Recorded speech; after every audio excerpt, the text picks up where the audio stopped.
Of your furnace running all winter and paying those high heating bills? Then it is time to improve the energy efficiency of your home with help from Sutherland's. We have low prices on thermostats, weather stripping, evaporative cooler covers, insulation, pipe wrap, heat tape, faucet protectors, foam sealant, and much more. Right now is a good time to change out your furnace filter, ensuring clean air throughout your home. We have air filters starting at $3.49 each. Sutherland's, helping you weatherize it better. Help for Health in Riverton serves all of Fremont County with the only nonprofit inpatient hospice home in the county. We provide quality patient-centered care, whether delivered in a patient's home or in our hospice facility. Help for Health Hospice's goal is to provide a dignified end-of-life experience. Our highly trained staff provides the best in comfort and care. Call us today for a free consultation. 307-856-1206. Whether you're a savvy online shopper or a seller, beware of marketplace scams that could leave you empty-handed and out of cash. Imagine you're selling an item and a buyer sends you a check for too much. They ask you to send back the extra money. Sounds generous, right? Once you send them the money, the check bounces. You're left with a loss. Also, be sure to watch out for fake products, sellers asking for deposits on expensive items. Never buy anything before seeing it in person, and never send a deposit unless you meet locally. Stay safe. And if you find yourself a victim of a scam, contact Grand Altitude Federal Credit Union. This credit union is federally insured by NCUA. Without the right financing, your business may struggle to grow. Find out what types of capital are available to you. Join the Bootstrap Collaborative on Tuesday, October 28th at 6 p.m. Whether you join us in person at the Brunton Building in Riverton or participate online, this workshop is free and open to anyone looking to strengthen their business in our community. Discover options here in Fremont County to create a custom action plan for your business. The Access to Capital Workshop with the Bootstrap Collaborative. Join our business ecosystem on October 28th to build, refine, and grow your business. The best music this side of South Pass. If you scan the QR code, this bunch of songs in a row. Hey, Fremont County, listen up. This is your game changer, Health Source of Riverton with Dr. Jonathan Fabian, the only certified chiropractic sports physician in the area. For a limited time, student athletes get a $10 new patient special. That includes a full initial evaluation, needed x-rays, and a doctor-prescribed pain relief session. Just mention this ad when you call. Stay in the game with expert care from Health Source of Riverton. Call 463-2770 and tell them you heard about the $10 student athlete special. From the first whistle to the final buzzer, teamwork makes all the difference on the field and in real estate. At RE/MAX All-Star Realtors, we're proud to cheer on our local athletes and our community. Just like your favorite team, we know it takes dedication, strategy, and a winning attitude to reach.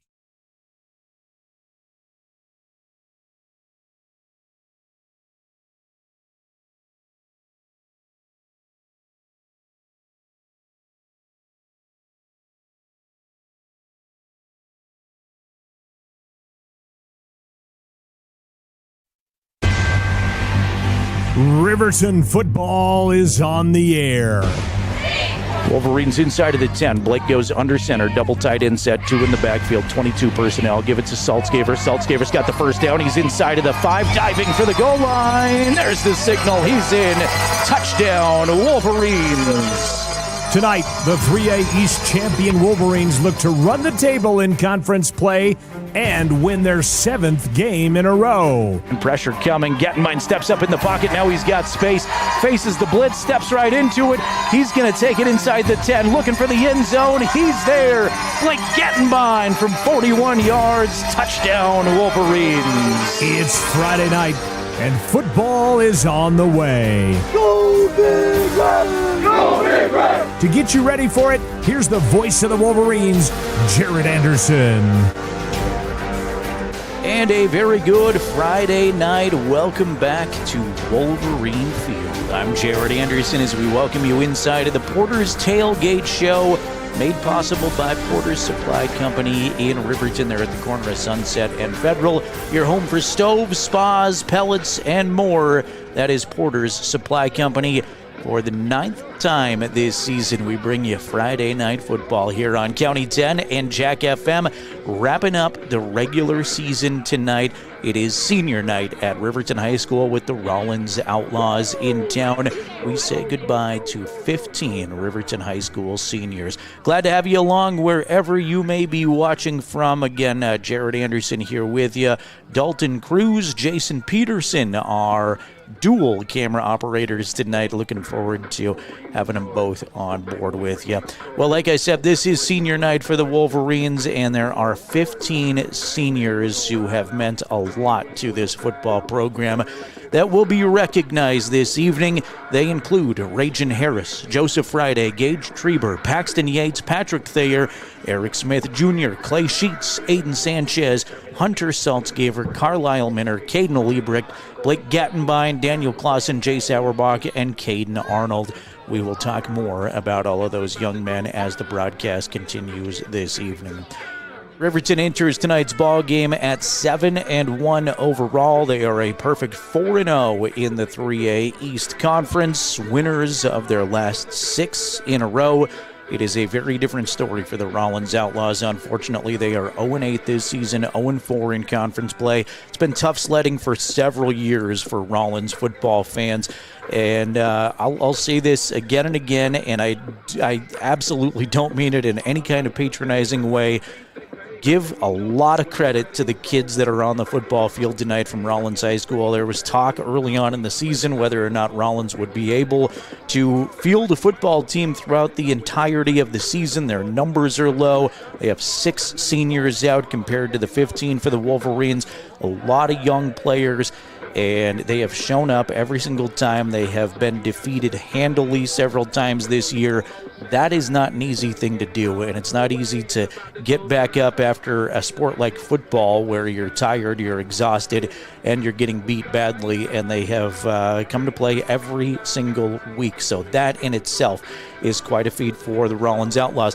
They're also a little bit scary because they will play loose and with nothing to lose, and if you're able to come to Riverton and knock them off in the last game of your season, that is your Super Bowl. Rawlins knows they're not going to the playoffs. They know this is their last game of the season, so why not pull out all the tricks, come here with nothing to lose, guns blazing, so to speak, for the Outlaws, and see what you can do with some weird bounces, perhaps. Rawlins, unfortunately, again, for Outlaw fans, has been outscored this season 362-28 in their 8 games. So it's a tale of 2 different teams. Wolverines on the rise. They are number 3 again this week in Class 3A football. They're going to be the 3rd place team in the WyoPreps.com coaches and media poll from start to finish this year. And they don't do a postseason poll, so that's not me concluding that Riverton's not going to go win state, because you never know. But it's in the last poll, Riverton will be the 3rd place team, where they were in the preseason poll, behind Star Valley and Cody, with Lander coming in 4th this week, and Jackson in the top 5, just outvoting Douglas for that 5th spot. We, on the Porter's Tailgate Show, will update you on some other 3A games of interest. We already know Riverton's playoff opponent. We know what's next for them.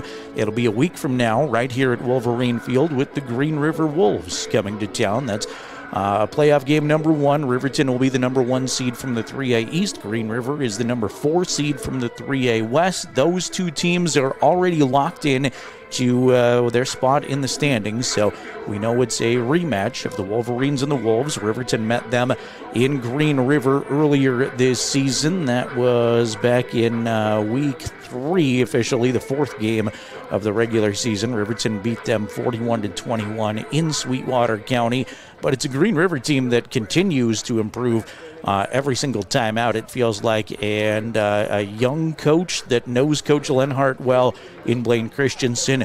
We will talk more about Green River as we get closer to that game next week, because obviously the focus tonight is the Rawlins Outlaws and senior night here at Riverton High School. It is beautiful so far. Grab a hoodie or a jacket and come on up here to Wolverine Field if you're able to. Invite the entire community out. Come cheer on these seniors. They have, like I said, meant a lot to the community, to the football program. A lot of the credit goes to Coach Lenhart, and throughout the community you hear, boy, that coach is great, and he is. It is not to diminish him, but you also have to give credit to the players who are out there responsible for this turnaround in football culture at Riverton High School, and really it has started and continued with these 15 seniors, part of the program that contributed as juniors last year, and now in year 3 of the Mark Lenhart era continue to do very well. Of course, all 15 have been impressive and have meant a lot to the program, but when you're talking about star power for these Wolverines, a couple of records were set last week with the all-time leading rusher at Riverton High School going to Hunter Saltzgaver. I've said this on the broadcast before. I know I'm a homer. I'm the Riverton guy. I don't get to see everybody in 3A every single week, but I'm going to make a bold declaration that he is the best 3A football player of the entire state of Wyoming this year. And I know how good Star Valley athletes are. I know how good Cody athletes are. Lander's got some great kids. Douglas and Jackson have some great kids. And some of these other schools that aren't in the top 5 have some impressive players too. But I think Hunter all around, when you consider leading rusher all time at Riverton High School, he is a phenomenal kicker, and he is a great defensive back. I think he might be the MVP of all of Class 3A this year. Blake Gattenbein, senior quarterback for the Wolverines, has been their leader all year. He is very poised in the pocket this season. Rarely has had bad throws, putting his team in jeopardy this season. He has been very responsible throwing the football and just is the leader in the huddle for the Wolverines. He set the all-time Riverton High School record for career completions last week against Torrington. So 2 very big records for those 2 young men, and some more football ahead here at Wolverine Field with at least 1, hopefully 2 playoff games from Wolverine Field, and then hopefully 3 playoff games in total for the Wolverines. You'd love to conclude the year with a trip to the state championship in Laramie, but one game at a time, as I've looked at a lot here on the Porter's Tailgate Show. Jared Anderson with you. Coming up, we'll get to your Wolverine weekend. We'll check in with the scoreboard. Coach Lenhart going to join us in a little bit here too, and meteorologist Dave Lipson up soon to give us tonight's weather forecast. Porter's Supply Company makes our countdown to kickoff possible. They're at the corner of North Federal and Sunset in Riverton. They've got stoves, they've got spas, they've got pellets, everything you need to keep your home nice and toasty this fall and winter. Your home for the Wolverines is 105.1 Jack FM, and streaming video coverage tonight. You can watch it on County 10's YouTube channel. Life happens, and sometimes it leaves a dent. At Northside Body Shop in Lander, we meet by accident, but we fix your vehicle with purpose. From minor dings to major collision repair, our expert team gets you back on the road and brings your car back to its original beauty. Trust the specialists who treat every vehicle like a classic. Northside Body Shop. Come see us at 323 North 2nd Street in Lander. Welcome to Hampton Inn & Suites, your home away from home in Riverton. Enjoy top-notch amenities like our indoor pool, hot tub, and fitness center. Start your day with our complimentary breakfast. Stay connected with free Wi-Fi. Relax in one of our 89 beautifully furnished rooms. The Hampton Inn & Suites is proud to support the Riverton Athletics program and being a part of the Riverton High School Booster Club. We want to wish all student athletes the best this coming season and look forward to being a part of your success. Overhead door, we're your total window and door store.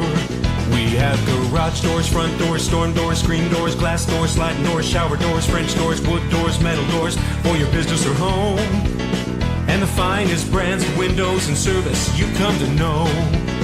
We have the right door for your loading dock. We sell the best hardware, handles, and locks. Overhead door, we're your total window and door store. Overhead door. Anderson under center. Kelman is the back behind him. One receiver each side. Give it to Teron. Big hole up the middle. 15, 10, 5. Touchdown! That's a touchdown, Cowboys! Teron Kelman. For the 117th time this Saturday, it's Wyoming and Colorado State. Kickoff at 5:30 from Laramie. You can listen to the game in Fremont County on KOVE Radio, 1330 AM. Pregame coverage starts at 4. The Porter's Tailgate Show continues now on 105.1 Jack FM and County10.com.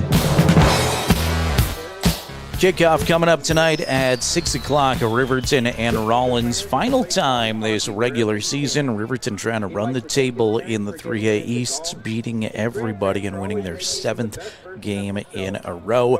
Only blemish on that Wolverine record in its entirety was a non-conference game back in Week 1, which I'll remind you was the second game of the season. Week 1, of course, against Cody. And we'll see what the playoffs shake out. There is potential for maybe a second-round game and rematch with the Cody Bronx, but we slow it down to one game at a time. We do know the opponent, first-round playoffs next week will be Green River, with Riverton taking on the Wolves on Halloween evening. All right, let's take a look here at your football scoreboard for Week 8. Unfortunately, the season has already come to a conclusion for one Fremont County team. Wyoming Indian concluded their season last night. They took on the second-rated team in 1A 9-man football, Grable. Grable rolls over Wyoming Indian, 94-12 final score there. So season comes to a conclusion for the Chiefs in 1A 6-man football. Great game last night. Riverside and Matitsi.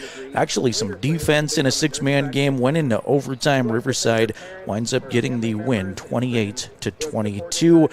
Moving on to the Week 8 scoreboard today. Everybody in Class 3A playing today. There is already one game underway, and it is kind of the marquee game, I guess, of 3A football. Number 2 Cody's hosting number 5 Jackson. Cody's a big favorite in that one. Should Jackson pull an unprecedented upset tonight at Cody, Jackson could move into the number 2 spot there from the 3A West. But again, the Bronx will be a heavy favorite. They are already underway. We'll get you some updates as that game continues. Everybody else is a 6 o'clock kickoff tonight. Number 1 Star Valley is at Green River. Number 4 Lander goes to Buffalo.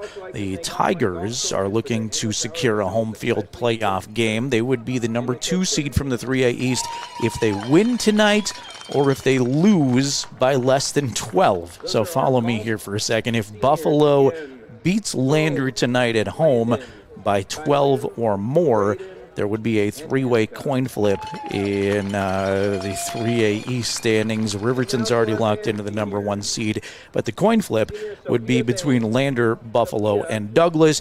But again, in order to do that, 2 things have to happen. Buffalo has to beat Lander by 12 or more tonight, and Douglas has to knock off Torrington on the road this evening. So we'll see there. I still think Lander is probably the favorite in that game, but I think that Bison team is a little bit better than people are giving them credit for this season, down compared to what they've been used to, but they've got some talented kids. So we'll keep you up to date with that. Scott and Mick have the call for you on County 10's YouTube or our sister station, KOVE 1330, if you're interested in flipping over there once in a while.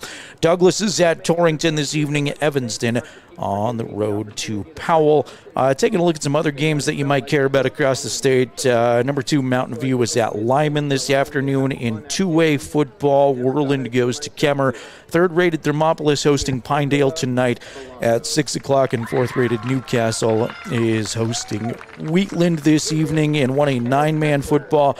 Wind River's Cougars will wrap up their season at number 4 Rocky Mountain, 6 o'clock tonight. The Cougars will miss out on the playoffs this season. Shoshone's in the playoffs. They will battle for playoff position with a tough opponent this evening at Wranglerville. Number 3 Big Piney is in town also for a 6 p.m. kickoff in Shoshone. Top-rated team in 1A 9-man football is Pine Bluffs. They're at Southeast tonight. Lingo Fort Laramie ranks number 5. They are at Saratoga. In 6-man football, just a couple of games today. Hannah Elk Mountain hosting Guernsey Sunrise. KC is hosting 10 Sleep. Then tomorrow you've got a couple more 6-man games, including the DuBois Rams, who go to Casper to meet 5th-rated Casper Christian. This should be a pretty evenly matched game on paper. Should be an interesting one. They'll play that at Cheney Alumni Field at Natrona County High School. DuBois battling for a spot in the playoffs. And then interesting one in 6-man football with number 1 Little Snake River at number 2 Encampment. Number 1 versus number 2. Little Snake River, heavy favorite, despite that being number 1 versus number 2, but we'll see what Encampment can do. That's a look at Week 8 of the high school football season coming up. We'll get into your Wolverine weekend, let you know some of the other things going on at Riverton High School on your home for Riverton Sports, 105.1 Jack FM, and streaming online video on the County 10 YouTube channel.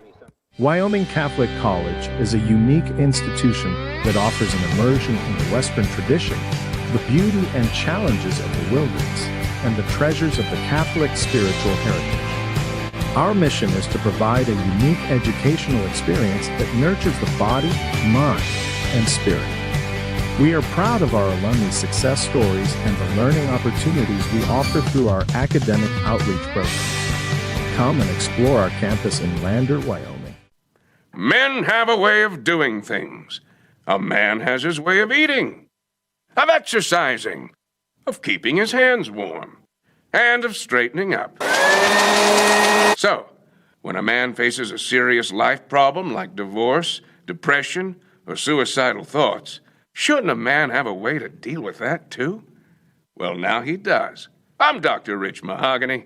Visit me at mantherapy.org. Looking to transform your home with that perfect mountain-inspired touch? At Altitude Interiors, we're your neighbors here in Lander, bringing decades of family expertise to every project.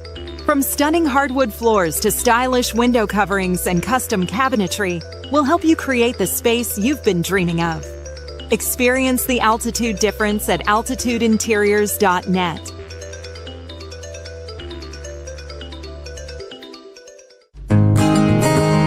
At Gales Carpet One Floor and Home, we believe every floor tells a story. As a family-owned business with deep roots in Fremont County, we don't just sell flooring. We create personalized solutions for your home. From cozy carpets to stunning hardwood, our expert team guides you through every step. Scan the QR code to learn more. Transform your space with confidence. At Gales Carpet One Floor and Home, we're here to wow you. Proud to cheer on Riverton High School swimming. We are County10.com. Back to Wolverine Field. Welcome our County 10 YouTube audience tonight. Glad to have you along. And if you're listening on your way up here, 105.1 Jack FM, going to be a little bit chilly. It's going to feel like October, but not a lot of wind to speak of, and a really nice evening so far. Should be some wind increasing throughout the game. Our meteorologist, Dave Lipson, going to tell us a little bit more about that. But I don't think, knocking on wood, I don't think it's going to be as breezy as it was last week or anywhere near. It got pretty darn windy in that win against Torrington last week. It is time now to get into your Wolverine weekend. This is going to be a live look at your Wolverine weekend. Sometimes we produce this and sometimes we don't. Full disclosure, because I like to be honest with you, was at an event with Governor Gordon and Lander most of the day yesterday for County 10, so I did not get to do a lot of my pregame elements the way I normally do, but that said, we can still take a look at some things going on at Riverton High School. State cross country begins tomorrow. The state race in Cheyenne for Riverton boys is up first. 4A boys starts at 10:30, and then the Riverton girls will compete at noon at the Little America course there. So good luck to Coach Gopp and all of our Riverton cross-country runners. Girls swimming off to their conference meet in Kelly Walsh today. That'll be at Casper, Kelly Walsh High School. It's going on today and continues tomorrow. Riverton girls are back at home on Thursday the 30th for their last chance meet. Come out and support your swimmers if you get the opportunity to next Thursday.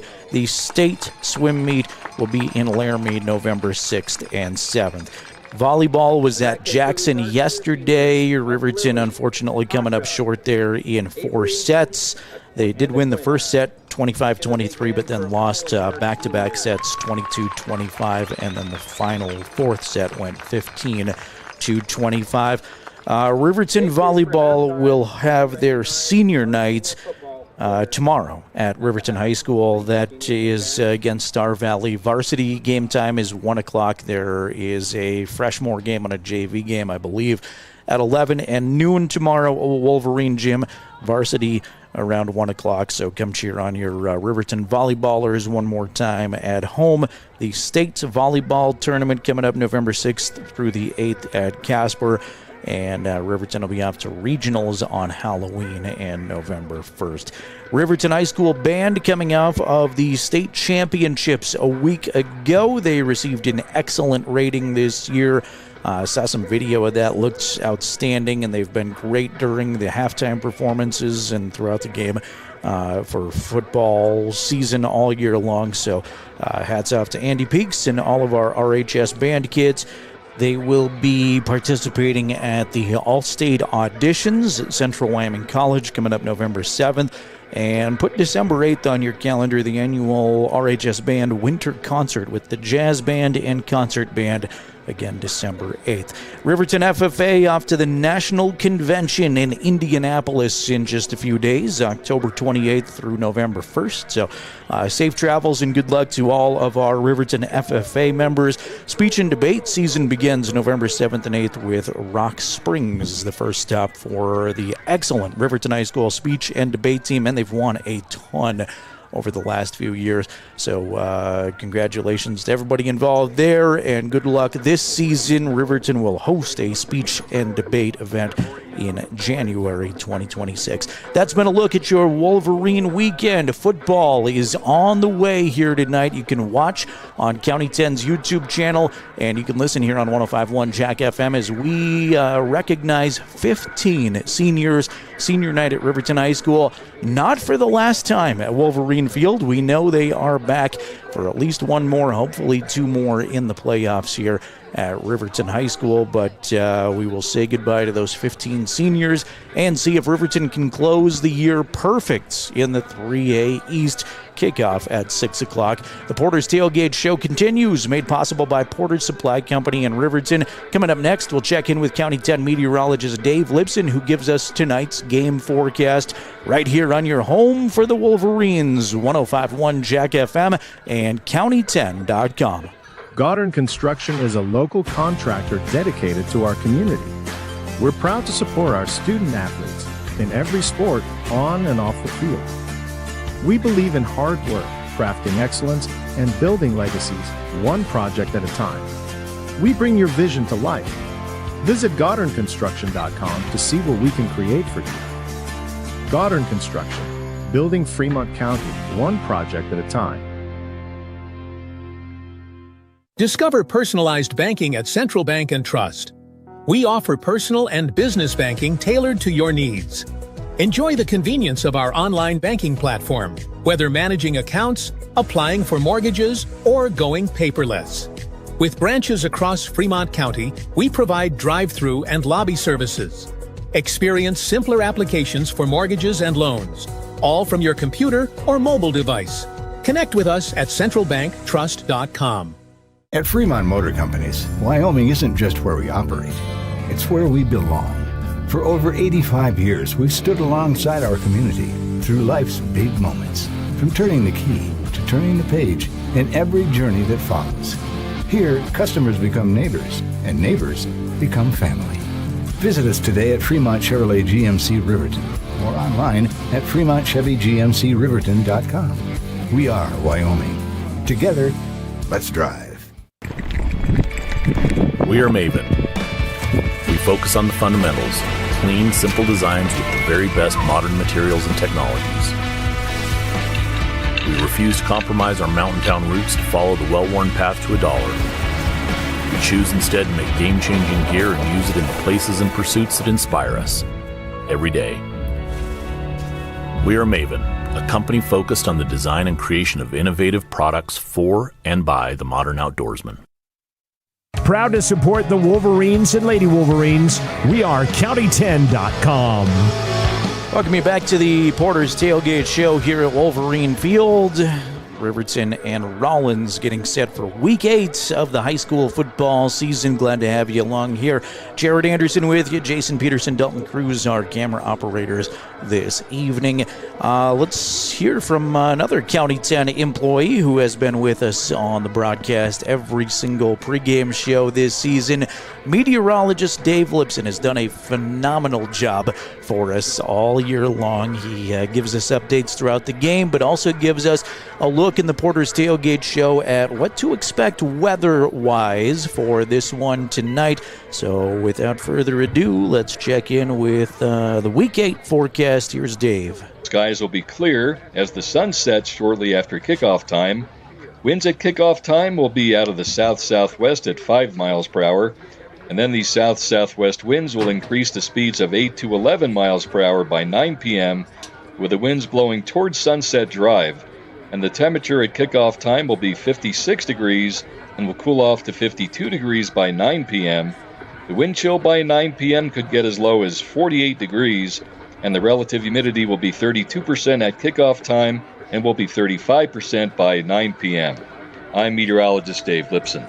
Thank you, as always, Dave. It is senior night here at Riverton High School, and we recognize 15 Riverton High School seniors that are playing their final regular season game here at Wolverine Field. They have an opportunity to play 2 additional playoff games here, which we're hoping for as Riverton fans at least. But we will tell you all about those seniors as the broadcast continues, and we'll hear from head coach Mark Lenhart, who talks a little bit about his seniors this evening here on the Porter's Tailgate Show. It's Riverton and Rawlins, and it's coming up in just a bit on your home for RHS Sports, 105.1 Jack FM, and streaming video of tonight's game can be watched on the County 10 YouTube channel. Happens, and sometimes it leaves a dent. At Northside Body Shop in Lander, we meet by accident, but we fix your vehicle with purpose. From minor dings to major collision repair, our expert team gets you back on the road and brings your car back to its original beauty. Trust the specialists who treat every vehicle like a classic. Northside Body Shop. Come see us at 323 North 2nd Street in Lander. Welcome to Hampton Inn & Suites, your home away from home in Riverton. Enjoy top-notch amenities like our indoor pool, hot tub, and fitness center. Start your day with our complimentary breakfast. Stay connected with free Wi-Fi. Relax in one of our 89 beautifully furnished rooms. The Hampton Inn & Suites is proud to support the Riverton Athletics program and being a part of the Riverton High School Booster Club. We want to wish all student athletes the best this coming season and look forward to being a part of your success.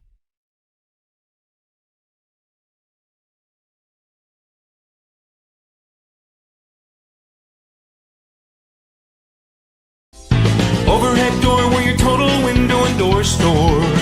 We have garage doors, front doors, storm doors, screen doors, glass doors, sliding doors, shower doors, French doors, wood doors, metal doors for your business or home. And the finest brands of windows and service you come to know.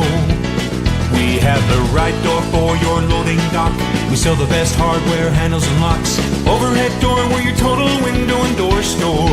Overhead door.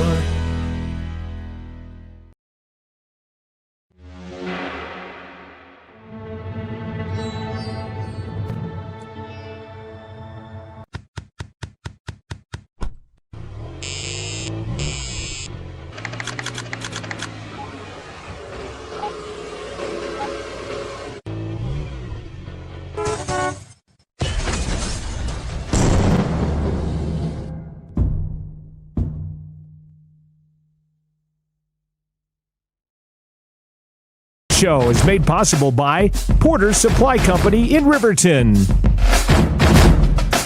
And thank you to Porter's Supply Company in Riverton at the corner of Federal and Sunset, making our countdown to kickoff possible. We are about 11 minutes away from kickoff right now.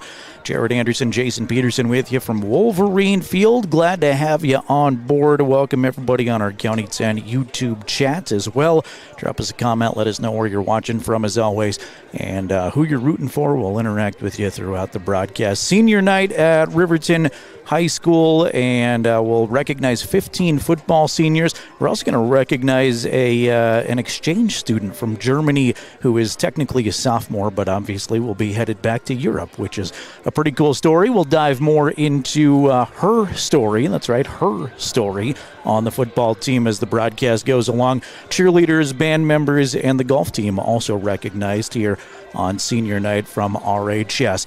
Let's play you back this interview I just did with Coach Lenhart. Was able to head down to the field a few moments ago, catch up with the head coach of the Wolverines. Talking with Coach Lenhart. Coach, I feel like I ask you the same question to start every time, but how was your week of practice? It was good. I thought our guys, I think that we left the game last week feeling like there were some things we could have worked on, and it's nice to be able to go to practice and do that. And so we spent a lot of time this week on our passing game, and hopefully we can continue to get better there and kind of get our rhythm back in that particular part of our game. And, we went hard Tuesday. We backed it down a little bit Wednesday, and we're just trying to find a way to keep our guys as sharp as possible. Playing in a game, I know it's senior night and all, but as a coach, you want to come out of this as healthy as absolutely possible and get ready for our new season next week, knowing who our opponent is and also knowing what seed we're going to be.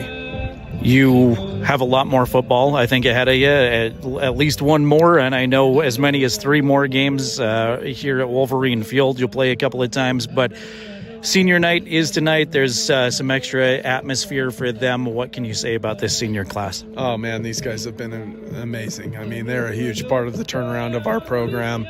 I can't speak enough about them, and I think a lot of credit needs to be given to their parents, too. They've allowed us to coach and push these guys, and it's been a wonderful group to work with, and in my career, I've been at this for 15 years. This group ranks right up there with one of the best groups of kids and sets of parents I've dealt with. I know this Rawlins team has been down on paper. What do you know about them this year? Well, I thought they played their best game this season last week in the Lander game. I mean, really, that game could have been 14-7 at halftime. I thought their quarterback made some good throws. Coach Wilkerson, who calls their offense, we just talked, and he's doing a good job progressing. They've gotten better. I think that they've had tons of devastating injuries this year, up to about 15 kids who've been hurt. And there's no program in the state, I don't care if you're Sheridan, that's going to withstand 15 injuries on your varsity and junior varsity, right? Like, so they've just had a lot of guys go down. So, I feel bad for them, but, the guys who've stuck it out are playing hard, and I thought they had a lot of good emotion last week. You could see it just watching the live copy on County 10, buddy. So it's fun seeing Caden Arnold back on the field here going through warm-ups. I know we're at that part of the season where there's a ton of bumps and bruises. How's everybody else feeling? We're good. There's nothing other than our hand injuries that we're dealing with right now, but we're going to go ahead and everyone's going to be up and a go tonight. And I think the injuries we have, we never want to put a kid out there if we feel like it's going to be some sort of long-term problem. But the couple that we're dealing with, they can't really get worse. So we're just going to cast it up, pad it up, and let them play because that's what they want to do. All right. Appreciate it as always, Coach. Good luck. Thanks, Jerry. Appreciate it. Mark Lenhart. I got to hit the right button. That's going to be a problem for me. I've changed all the buttons that I normally push tonight, so that might be a bit of a problem here as we continue tonight. Again, thanks to Coach Lenhart for joining us, as he always does on the Porter's Tailgate Show. We'll catch up with him after the game on the Bailey Tire Pros post-game show per usual. Let's listen in here to the Star Spangled Banner as performed by some members of the Riverton High School Choir. We'll turn it over to Aziz Wahid, the public address announcer here at Riverton High School. Let you listen into the Star Spangled Banner. Oh, say, can you see by the dawn's early light what so proudly we hailed at the twilight's last gleam, whose broad stripes and bright stars through the perilous fight, o'er the ramparts we watched were so gallantly streaming, and the rockets' red glare, the bombs bursting in air, gave proof through the night that our flag was still there. Oh, say does that star-spangled banner yet wave o'er the land of the free and the home of the brave? Star-Spangled Banner means it's nearly Friday night football time. Come on back with us in 60 seconds. We'll get it started. The Wolverines and the Outlaws up next on 105.1 Jack FM and County10.com. Tyler Watson State Farm Agency is a proud supporter of Riverton High School Wolverine athletics. We understand the importance of community, and we're excited to be a part of it. As your neighbor, we're here to help you with all your insurance needs. We offer auto, homeowners, renters, business, and life insurance. So stop in and say hi or give us a call today. The Tyler Watson State Farm Agency will be here for you. I'm John Shade, your Lander Edward Jones financial advisor. We're all about financial investments, but we also value the investments of time, patience, and encouragement of our young athletes that they receive from their coaches, teachers, and mentors. That's why I, John Shade, with Edward Jones, is a proud sponsor of Lander Tigers and University of Wyoming on this station, 1330 KOVE. Call me today or visit edwardjones.com for all your investment needs. Edward Jones, member SIPC.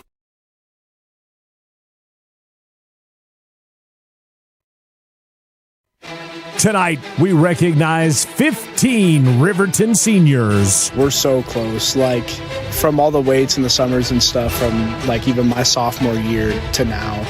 We've all been kind of together, just us. We're just super close, and I think that gives us really good chemistry. If Riverton can secure a win, they'll finish conference play undefeated and pick up their 7th win in a row. They'll pitch it to Saltzgaber, first down and more to the 15. Makes a guy miss. He's going to waltz into the end zone from 23 yards out. Hunter Saltzgaber has the Wolverine touchdown. It's a fall Friday night in the Rendezvous City, and it's time for Wolverine football.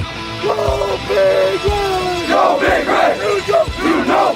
Here's the voice of the Wolverines, Jared Anderson. And a very good Friday night. It is football time in Riverton. A perfect October evening so far. There is no wind, and it is a nice, crisp, cool atmosphere. Marching band playing at Riverton High School. You got senior night going on here, and you know you've already made the playoffs, so you get to breathe a little bit easier. You get to relax and have some fun because the Wolverines have already won the 3A East. An opportunity to stay perfect in conference play and win their 7th game in a row tonight. The only blemish on the Wolverine schedule was that Week 1 game against Cody, and 6 o'clock next Friday night, I'm told. Thank you, Jason Peterson. Thanks to Athletics Director Max Mills for passing that on as well. 6 o'clock next Friday will be playoff football. We officially know that with Riverton hosting the Green River Wolves, a Halloween Eve playoff game here at Wolverine Field. I mentioned this several times on the Porter's Tailgate Show, but we've got a lot of seniors to talk about. We'll do that as the broadcast goes along, as Jason Peterson brings you the view of the opening coin flip here going on at midfield right now, and some different captains out there. There's different captains every time for the Wolverines, but a couple of seniors who don't necessarily get the opportunity to do this very often. Jace Auerbach is out there. Joseph Friday is out there.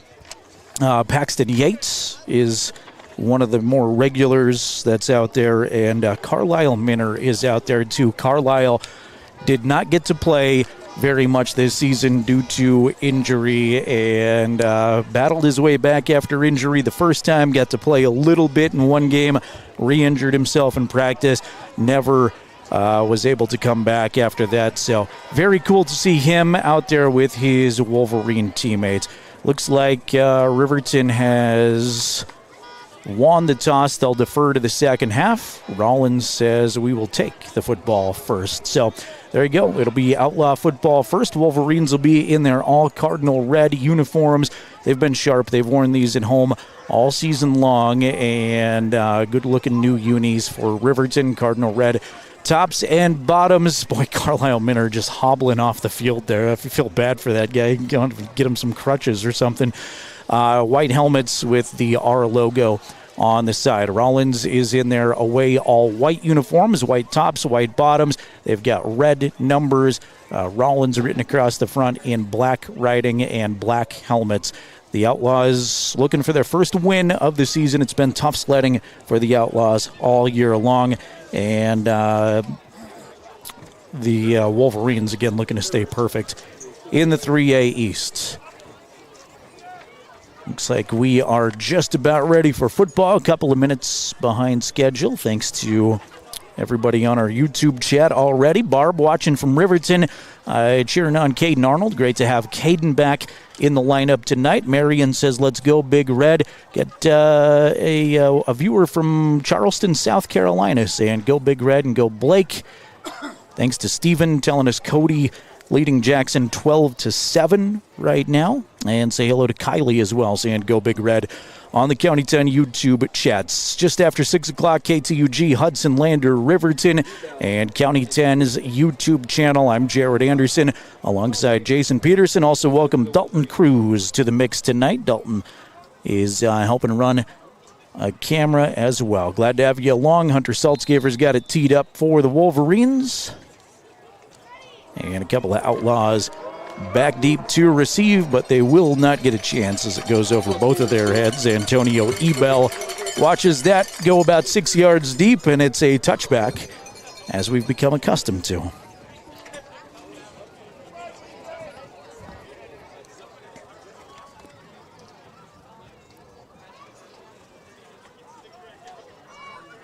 Fremont Chevrolet making our scoreboard updates possible. You'll see them on the bottom of your screen all night long.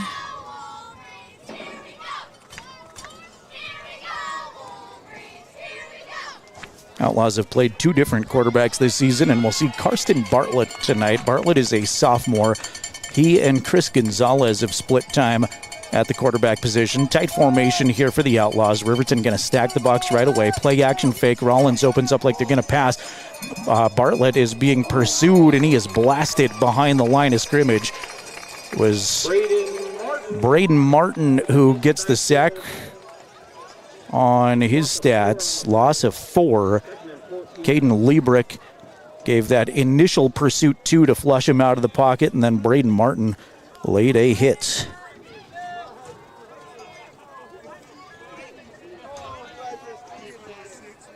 Second down and 14. Outlaw football on their own 16 now. Heard Coach Lenhart in the Porter's Tailgate Show tell us probably the best outing. He thinks he's seen this Outlaw team perform last week against Lander. Handoff is to Gavin Green, and not much space, corralled by a bunch of Wolverines right there on the defensive front. Maybe give Green a gain of a yard, and it's going to be 3rd and long here as they started behind the sticks with the initial sack from Braden Martin, and we'll call it 3rd and 13. See if the Wolverines can go 3 and out to start this game.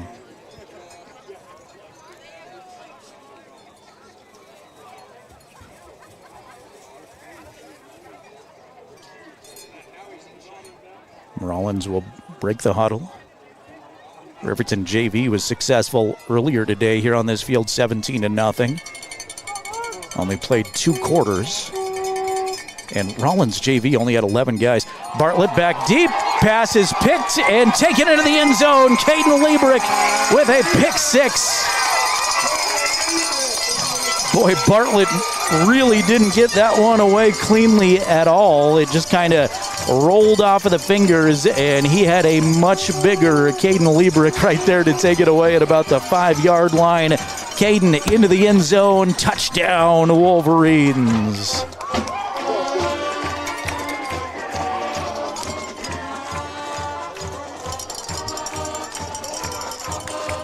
Saltzgaver's PAT will split the uprights up and good. And with 10:15 remaining first quarter, it is Riverton 7, Rawlins 0.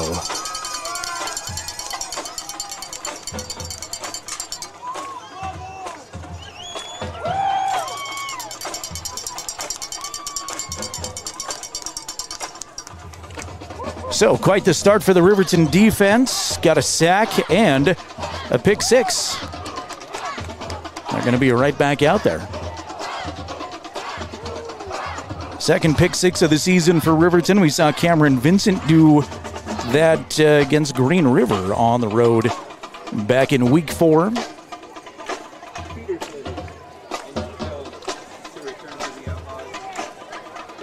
Saltzgaver's got it on the tee. Ebel and Peterson deep to receive for the Outlaws should they be given a chance.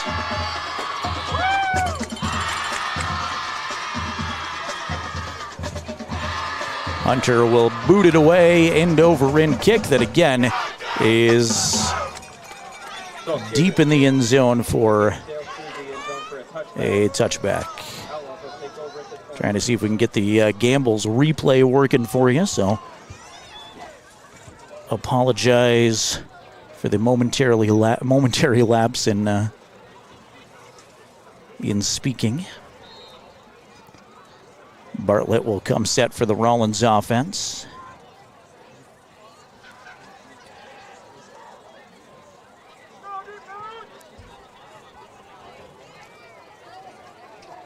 We'll hand the football off to Green, who has nowhere to go again. Maybe a yard. He will push the pile forward, so 2nd down and 9. Great job again by that Riverton defensive front.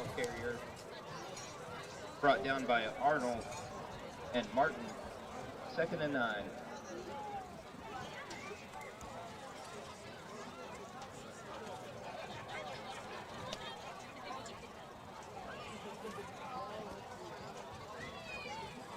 Caden Arnold and Braden Martin got the tackle credit there. They're going to pitch it to a new ball carrier.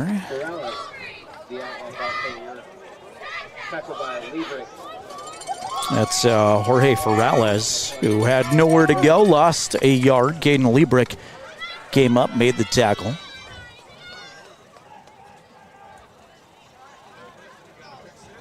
Bear with me if you're watching on the YouTube stream here. Gamble's replay officially now works. Not much to see that time, but I do have the bugs worked out. That's the good news. 3rd down and 10. Riverton gave up a yard on the first handoff. Got that yard back on the second handoff. Bartlett comes under center this time. 3 receivers, 2 out to the left side. Now we'll step up in the pocket as he was flushed out. Cameron Vincent giving chase. Cameron Vincent's not going to let him escape. No gain on the attempted run by Karsten Bartlett, and it is 4th and 10. Wolverines up 7-zip. Offense hasn't even been on the field.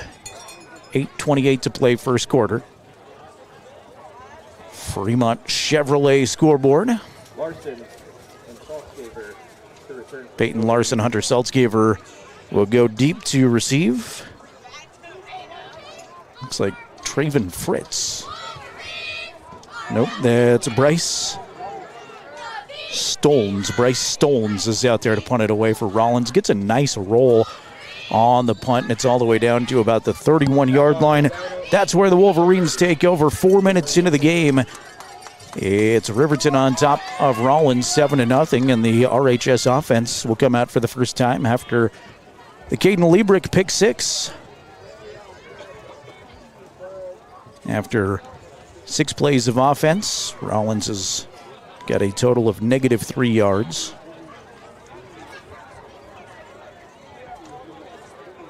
That third down play, Cameron Vincent did a really nice job of containment.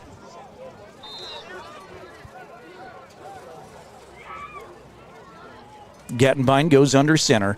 Dan Cox swing left. Now will come across the formation, set up on the right. They'll pitch it to Saltzgaver. He follows the block from Cox. Saltzgaver across the 40, makes another guy miss, cuts all the way back across the field, is finally wrestled down at the 50.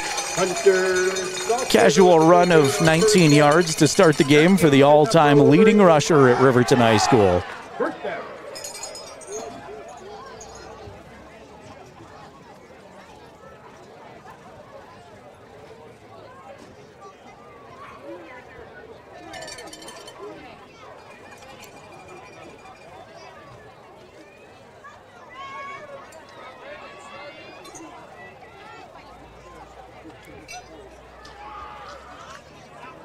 Wolverines come set. Gattenbein in the shotgun now. 2 in the backfield with him. 2 receivers split out to the left side. Clay Sheets after he came in motion. Blake rolling to his left, sets his feet, looks for Sheets. Sheets hauls it in into outlaw territory, is pushed out at the 35. Maybe inside the 35, down to the 34. They'll mark him a pickup of 17. So Saltzgaver runs it for 19 yards. A completion from Gattenbein to Sheets. That time for 17, and it's another Wolverine first down. How about Clay Sheets?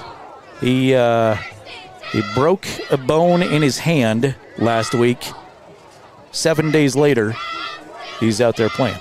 He's got a cast, but he just caught a pass. If I broke a bone in my hand, I wouldn't be able to hold a pen, I don't think, and he just caught a fastball from Blake Gattenbein. Misdirection handed to Martin. Martin pushes the pile forward. He's to the 20, the 10, knocking guys over down to the 5-yard line. 3 plays, 3 first downs, and Riverton has it first and goal. That game's good enough for another Wolverine. First down.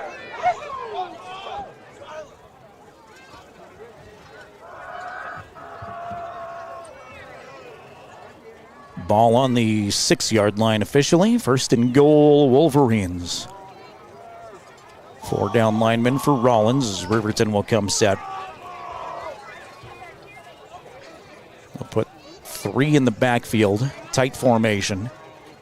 Give it to Saltzgaver on a counter. Saltzgaver's going to go into the end zone untouched from 6 yards out. Touchdown, Wolverines.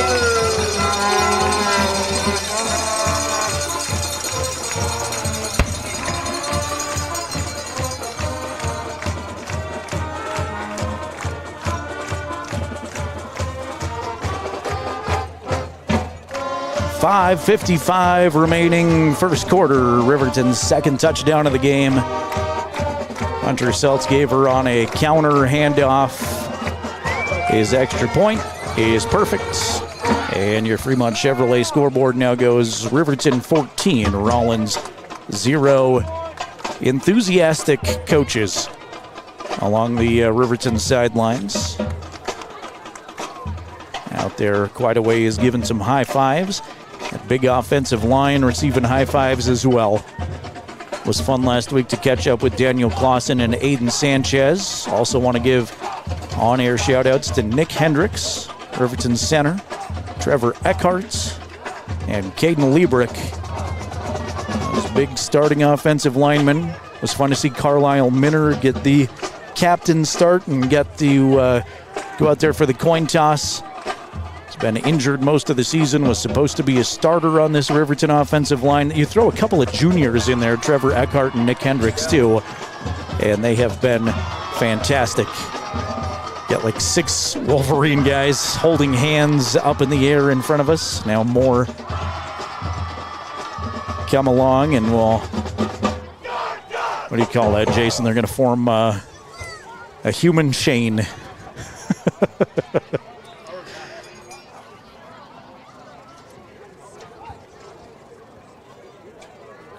We'll check in with the YouTube chat here soon. Lots of good stuff on there as I scroll through it. So thank you for keeping us company on a beautiful October night. Sun sinking here at Riverton High School. Meteorologist Dave Lipson says expect winds 5 to 7 miles per hour throughout the game. No precipitation chances. Should be just a great October night for football, and it has been so far. Ball is a touchback. Third one of the game already in just 6 minutes and 5 seconds of play is Saltzgaber's third kickoff. Outlaws 1st and 10 from their own 30. If you're just tuning in and missed it, Max Mills, athletics director here, relaying on to Jason that the playoff game, first round, will be next Friday, which is Halloween night, October 31st, right here at Riverton High School, 6 o'clock start, Riverton and Green River.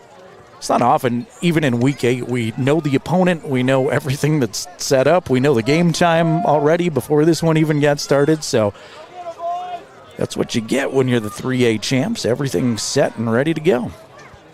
Green River playing really good football, too, throughout the year. They are a much improved team. They'll give it to Green on a jet sweep.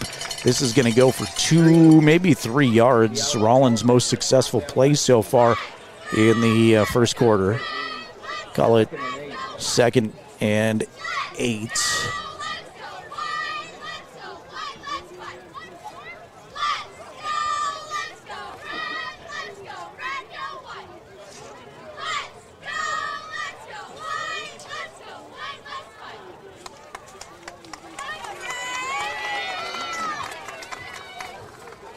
Outlaws will break the huddle. They'll send 2 receivers out to the left side. Actually have a wing left as well, and now 1 receiver splits out all alone to the right side. Bartlett stands in the shotgun, sends Green in motion. They'll fake the jet sweep. Now Bartlett's going to run forward with it.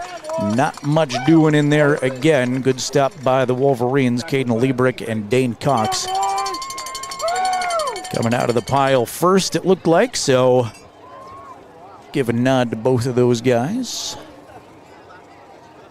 Good crowd here at Riverton High School again. Senior night festivities. Football seniors will be recognized at halftime. We'll have that for you on County 10's YouTube channel. And then we also congratulated the seniors for the RHS golf team, RHS cheerleading, and the band recognized in the pregame festivities. 2 receivers split right side, 1 to the left for Rawlins. They'll throw it across the field. Nobody home on the throw. It goes incomplete. Good coverage by Cameron Vincent. Closest receiver there was Chris Gonzalez. Gonzalez has played quarterback a lot this season, but lining up as wide receiver right there. Just kind of a skill position guy. He's also a returner, but the incomplete pass will dial up a 4th down, and on to punt once again is Bryce Stones. Stones had a nice punt the first time. This one is going to bounce to him. He'll handle it nice and boot it away nice. Great punt from Bryce, and it takes a huge Rawlins bounce. This is going to be all the way down to the 21-yard line.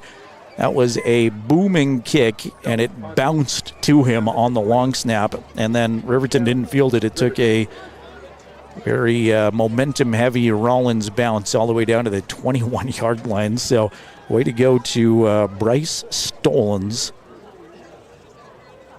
the junior punter at Rawlins. All right, we mentioned we've got a Charleston, South Carolina viewer tonight. Courtney says, go Braden and Uncle Jason. Go Braden from Uncle Jason and Aunt Courtney and Casper. Get you some more as we go on. Riverton's got trips to the right side. Now they'll empty the backfield as Saltzgaber splits out to the left. Blake well protected. Now he's going to be under some pressure. Blake loses the football, and it's taken away by an outlaw. His pocket was clean for a while, and then it collapsed on him. Blake just lost the ball straight up in the air, and a Rawlins defender is right there to take it away. That was Ephraim Williams, I believe, there, that was able to snatch it out of the air, taking it away for the Outlaws. And Rawlins all of a sudden has the football on the Wolverine 4-yard line. Boy, not indicative of all what was to come there. As I said, Blake was well protected, and he was for a moment. Then all of a sudden things collapsed on him, lost the handle as he got hit, and perfect spot for the Outlaws to take it away. Hand the football off to Ferrales. Ferrales is contained immediately and driven backward a yard. Loss of 1 will have him back out to the 5 or 6. Maybe lost 2 on the play. Liebrick and Eckhart there on the Wolverine stop.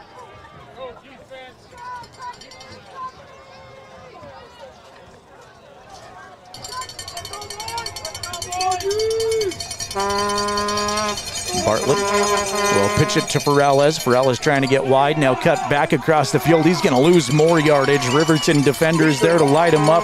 Paxton Yates is one of them. Dane Cox, Caden Liebrick again in there on the stop. And going backward are the Outlaws here as they've got it at the 9. All of a sudden they've lost 5 yards in the last 2 plays. Keep this in mind as this scenario continues to go and the game unfolds. Rawlins has not attempted a kick of any kind this season. They have not attempted a PAT, not attempted a field goal. Timeout. Coach Hooker wants a timeout for Rawlins. Coach Cody Hooker saw something he didn't like with the alignment there, and it'll be 3rd and goal from the 9 for the Outlaws.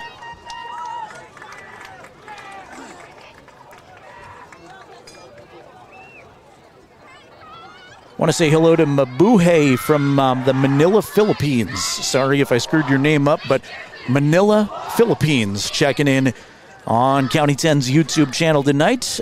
Phil is watching in Little America. I've been there a time or 2. Little America, Wyoming. Spent a few nights there along Interstate 80. Thank you, Phil. Stephen keeping us connected with the Cody game. Cody just ran a 100-yard pick 6. And it sounds like Cody up big. 27-7 was the last update there. Cody over Jackson thanks to Steven. And a shout out on the YouTube stream for Paxton Yates too. Says number 88 is number 1 in our hearts. Wolverines up 14-0, 2:46 remaining first quarter. Rawlins has it on the Wolverine 9 after the interception. 3rd and goal. Bartlett rolling to his left, fires to the end zone. It falls incomplete. A couple of Wolverines I thought had a chance on it. Broken up by Braden Martin. See if the Gambles replay can help us out here. There were a couple of Wolverines in the neighborhood of that play, but nothing doing as far as an interception. I don't know what you just watched if you're on County 10's YouTube channel. All right, Rawlins again has not attempted a kick this season, so I would presume they're going for it on 4th and goal from the 9, unless we see something that hasn't been done yet this year. Bartlett looks like he gets a call from Coach Hooker and is back out there. They'll go under center, I formation for the Outlaws. 2 receivers right side, 1 to the left. Snap to Bartlett, almost falls down on the snap. Now he's just going to air up a 50-50 ball that's picked off. Gage Treber in the end zone has it for Riverton for the 2nd Big Red interception of the game. And that helps too, because now you get it all the way out at the 20 with the touchback instead of the incomplete pass, which he would have been at the 9. So great job to Gage Treber picking it off there, and the ball had to go in the air. Bartlett had to try to do something with it, threw it into double coverage, and just lofted a 50-50 ball. I guess in double coverage with 3 guys, technically that'd be a 33-33-33 ball, which may be one of the nerdiest things I've ever said on the radio, which is hard to do for me.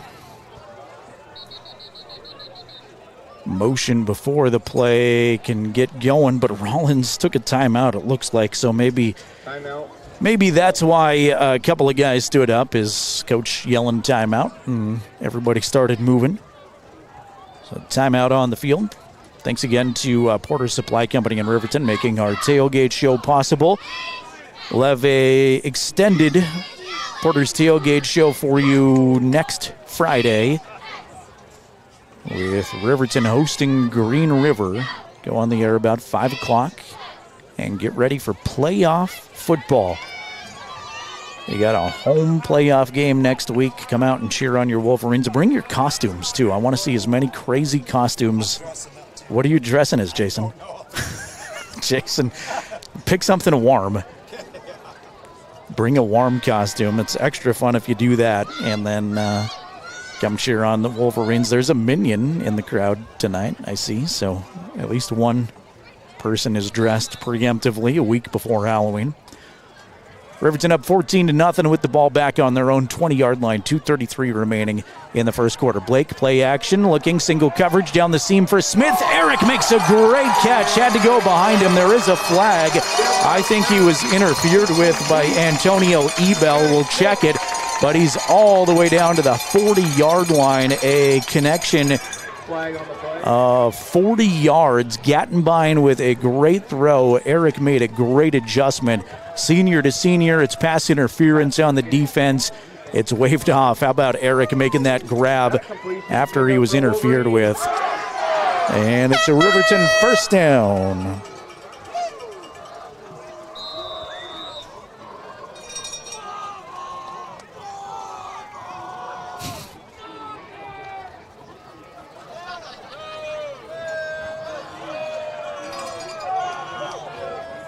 Tight formation here for the Wolverines. Gattenbein goes under center. Everybody in tight together. Misdirection. Handoff is to Larson. Larson stiff arms a guy. Flag flies in from the back judge after Peyton picked up 9. Back judge not usually favorable for the offense. I think we're going to get a hold on the Wolverines.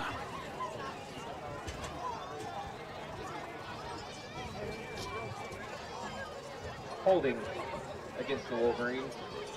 And that's exactly what it is. So Riverton will be backed up 10 yards from the spot, which they'll put at the Outlaw 49-yard line, and now it's first and long instead of second and 1.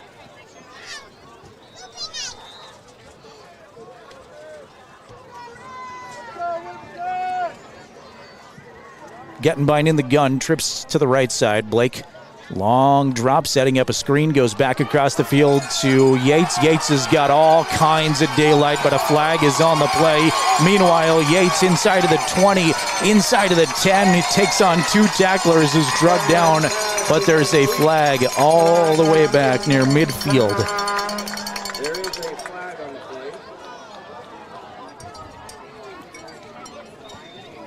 The officials are going to get together. White hat official conferring with one of the line judges.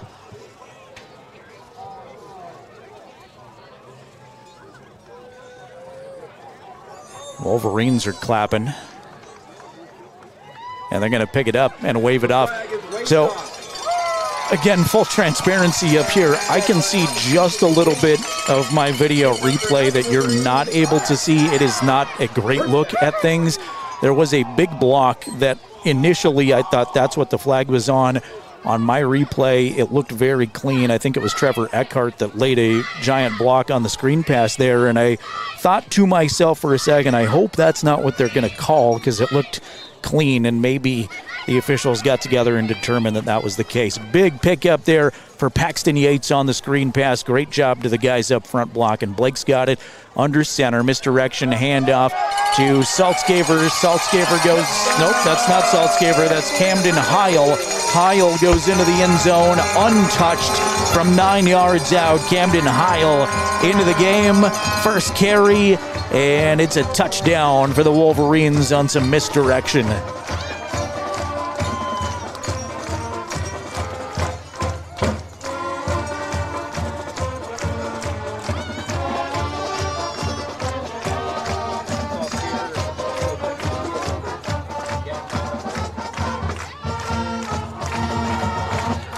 Extra point is up and through. And with 1:26 remaining first quarter, your Fremont Chevrolet scoreboard goes Riverton 21, Rawlins 0. Let's give a shout out to the cannon operators over there on the far side. I don't know if they've got the radio on or not, but they've done a great job all season long firing that cannon, and they might be busy all night long.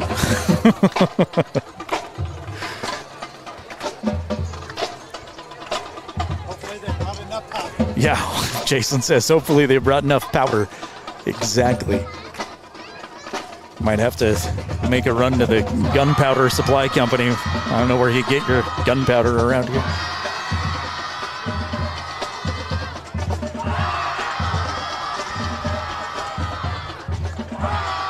It's fun to have Wolverine football culture back in town.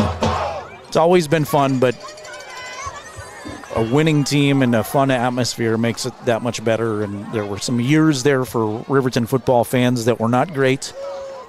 And it's great to have community support back, to have these fun Friday nights again.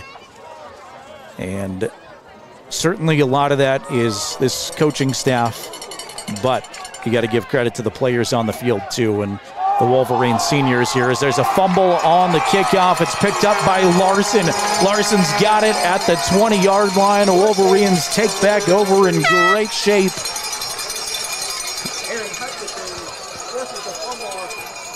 Wolverines will take over.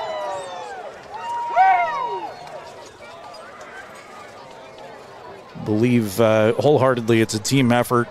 When you succeed in sports, coaches can only do so much. The players on the field out there have to go execute, and these Wolverines have, including the 15 seniors that are recognized tonight on senior night. Riverton takes back over, 1:16 remaining first quarter, up by 3 touchdowns already. Gettenbein in the shotgun, trips right side, and Outlaws offside by a mile, and then they finally blow it dead. Chris McKeeb jumping offside. So Riverton starts now on the 15.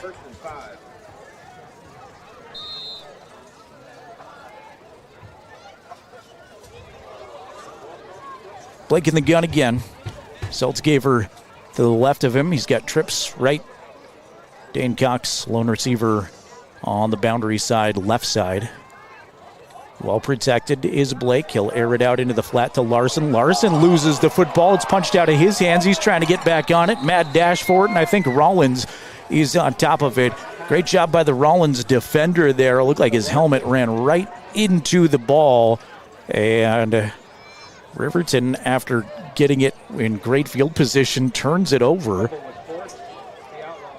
And the Outlaws get the football right at the 16-yard line is where they set it. So a drive there for the Wolverines, short-lived after the kickoff was fumbled, and Rawlins takes back over offensively. Karsten Bartlett will start the Outlaw drive under center, it looks like, taking a long look over at his coach to get this play. They've got a personnel issue, and they're going to have to burn their last time out. Coach Hooker was trying to send one of his guys in. They only had 10 on the field, and by the time they found him on the bench and before he was ready to go in, it was getting close to the play clock expiring, I would imagine. They took a while there.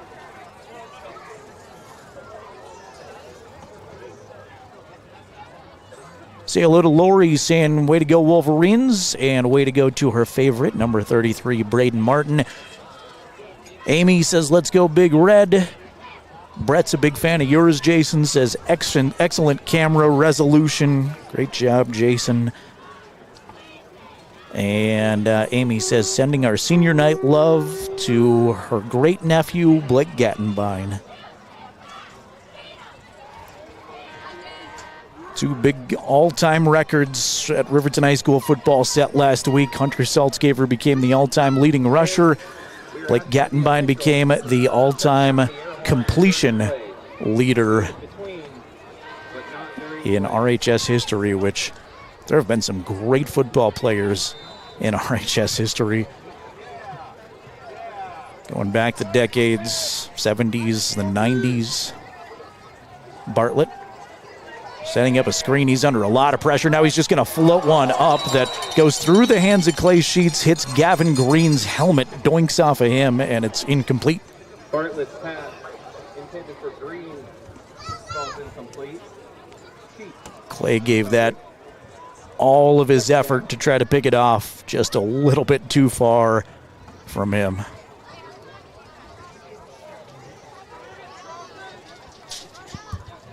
One minute exactly remaining first quarter.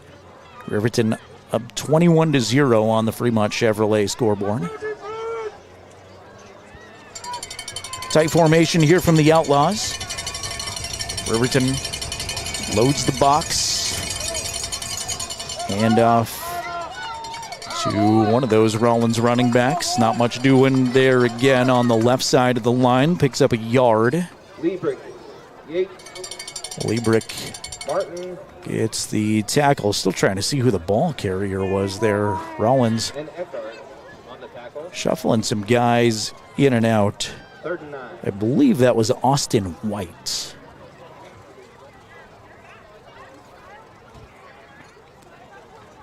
Third down and 9 from Rawlins' own 17-yard line. This could be the last play of the first quarter. Bartlett is under center. Tight end set up on the right side. 2 receivers to his right side. That's the way he looks, and he's going to throw this incomplete. He took a big shot. Dane Cox was there to deliver it. Bartlett helped up by his teammates. Bounces to his feet, but a little bit slower than normal after the big shot, and Riverton forces another punt. The 3rd forced punt of the game, with Bryce Stones back on to boot it away. 10 seconds remaining first quarter. Eric Smith, Peyton Larson stand at the 50-yard line.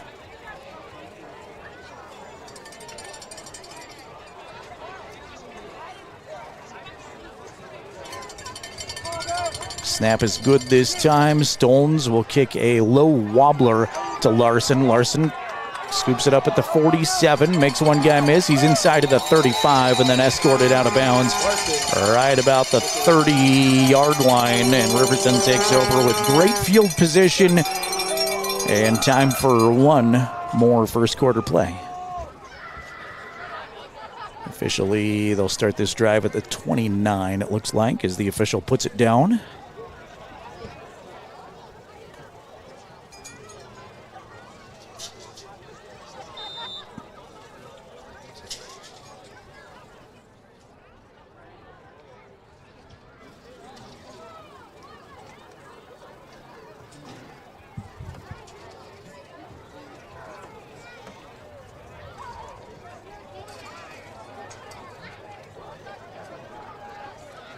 Riverton heavy on the right side. Liebrick lines up as a blocker on the right side too, and they'll pitch it to Saltzgaver. Hunter's got a healthy gain on first down. Picks up 10. Should be good enough for Riverton first down on that overloaded right side as time expires in the first quarter.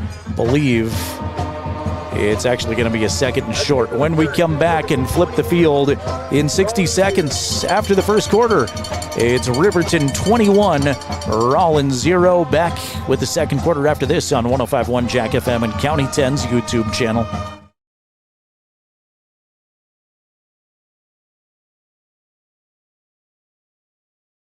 Choice is yours. Sutherland's Friends of the Family Plus Consumer Credit Card lets you choose from 5% off instantly at the register or special financing on qualifying purchases. That means no forms, no waiting, no rebates. You can choose 5% off instantly with your Sutherland's credit card. Got a big project? Choose special financing. The choice is yours with Sutherland's Friends of the Family Plus Consumer Credit Card. Subject to credit approval. Minimum monthly payment required. See store for details. Only at Sutherland's. Who is RE/MAX All-Star Realtors? We're a professional real estate agency where your success is our priority. Whether you're looking to buy, sell, or invest, we're here to guide you every step of the way. With unmatched professionalism and a track record of delivering results, we're your trusted partners in real estate. Your success is our top priority. Find your perfect property with RE/MAX All-Star Realtors. Contact us at 307-856-7827 or visit remaxriverton.com.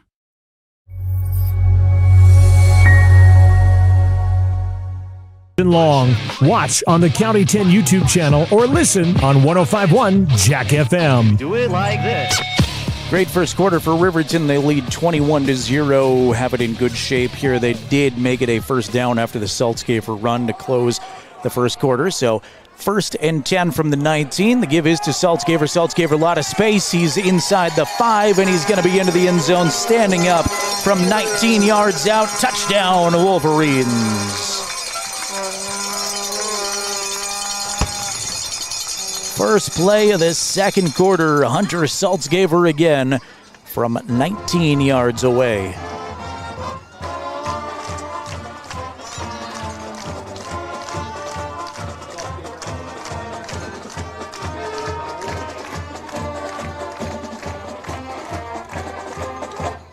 And the kicker, Hunter Saltzgaver, has his 4th extra point, 4 for 4.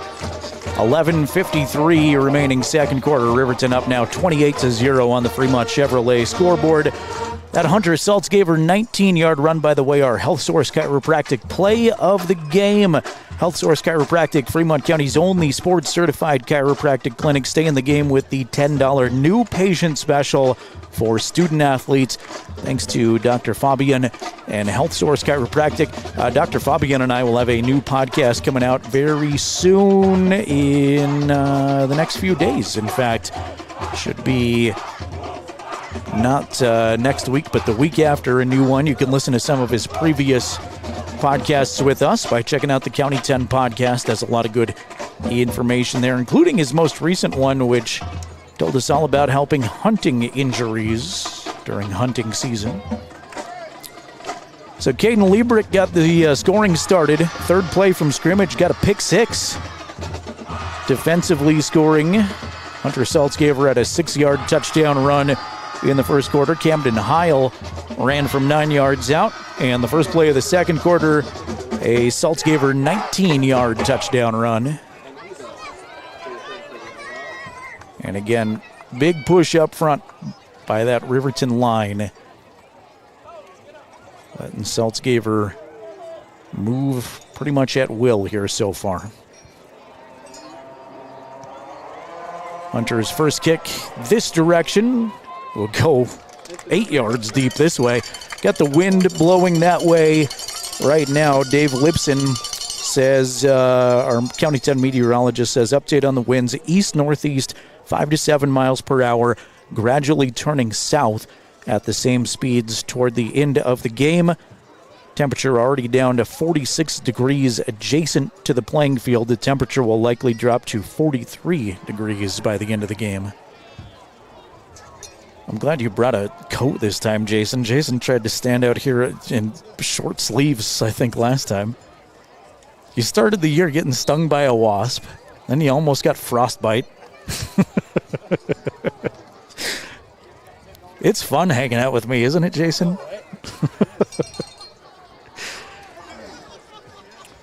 Rawlins football on their own 20, trailing 28-0. Bartlett under center. Side formation again for the Outlaws. They'll pitch it to a ball carrier who's going to go backward. Big time stick by Caden Arnold. That is Austin White, his second carry of the game, and he loses a lot of yardage there, a loss of 6. And, man, it's good to have Caden Arnold back in the Wolverine lineup. Missed the last 2 games with a broken hand. They said it was a freak injury in practice. They've had 2 broken hands this season, Clay Sheets and Caden Arnold, which that's not that common of a football injury. That is pretty low on the list of injuries you see on the football field. 2 receivers out to the right side. Double tight end set here for the Outlaw offense. Bartlett's going to let this one go. Had a man open. That was Chris Gonzalez, and it is over his head, falls incomplete. If he could have put a little less mustard on that, they would have had their first completion of the game, but just overshot his man, and it's now 3rd down and 16.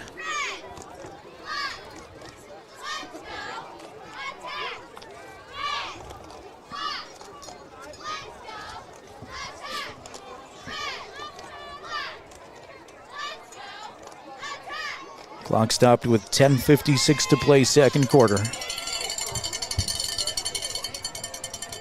Bartlett will drop back to the shotgun this time. Pistol formation. And 2 receivers stacked to either side. Bartlett fading to throw. Looked like he was trying to set up a screen. It falls incomplete.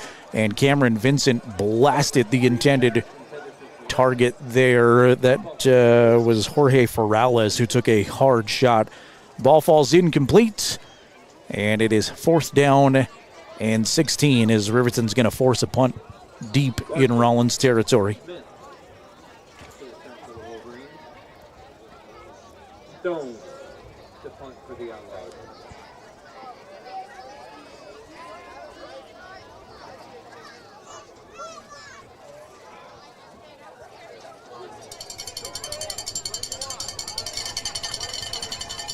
Snap is low again. Stones does a great job fielding it off the turf, gets a nice punt away. It's going to roll dead right at the 50-yard line. That's a net punt of 46, 47 yards. And again, he had to go all the way to the field to scoop it up. I said this in the Porter's Tailgate show, and I'm going to say it again, and I hope it does not come across as patronizing, condescending in any way. Give a ton of credit to these Rawlins kids who have faced adversity all season long. It is not it's not an easy sport to play physical, to get beat up every single time. Whether you win or lose, you're beat up in a football game. But they've been beat up on the scoreboard every single time this season, and they've shown up every single week. They continue to work hard. They continue to progress, and they keep showing up. Little dump-off pass over the middle here to Paxton Yates. Yates has got a first down, tripped up at the 35. Riverton first down. That game's good enough for Wolverine. First down. Rawlins has been outscored on the season 362-28 coming into this one. So what's 362 plus 28?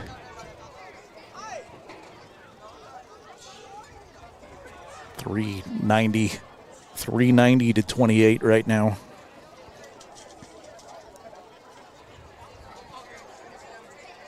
Two minutes have elapsed in the second quarter. Wolverines up 28-0. 2 in the backfield with Blake, 2 receivers to his right side. 3-step drop and a hitch. Blake steps up, delivers it to Larson. Larson catches it at the 15, is drugged down high. Tackle around the 10.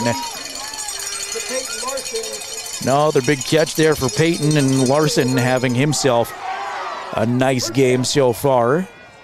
That'll be just inside of the 10, so first and goal, Wolverines. Clock inside of 10 minutes remaining second quarter.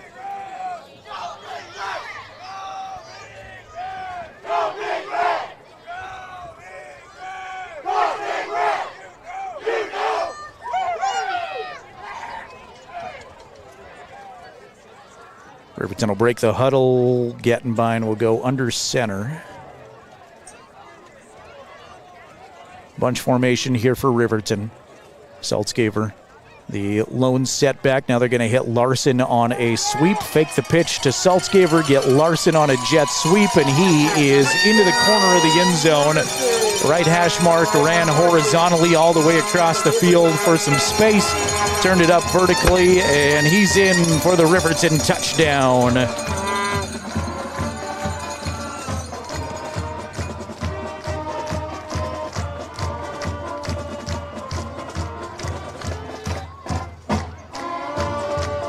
The 5th score of the game for Big Red. 15 minutes, not quite 15 minutes into this one. Salts gave her 5 for 5 and extra points now. And the Fremont Chevrolet scoreboard goes Wolverines 35, Outlaws 0. Want to wish Riverton volleyball team the best of luck. Tomorrow is senior day for RHS volleyball. They host Star Valley at 1 o'clock. They lost in 4 sets at Jackson yesterday. So trying to turn things around and knock off Star Valley tomorrow at home. Varsity game is set for 1 o'clock. There's a Freshmore game at 11, a JV game at noon, and then varsity again at 1 at Wolverine Gym. Riverton cross country team is off to the state race in Cheyenne tomorrow. Boys will race at 10:30, girls at noon. Good luck to Coach Gopp and the cross country runners from the Little America course there. And girls swimmers are in Casper at Kelly Walsh's pool for the conference meet today and tomorrow. Riverton swimmers will be at home for the last chance meet on Thursday the 30th. So come out and cheer on the swimmers on Thursday the 30th if you can at the Riverton Aquatic Center. And over in kick, it's again about 8 yards deep from Saltzgaver. He has had only one non-touchback.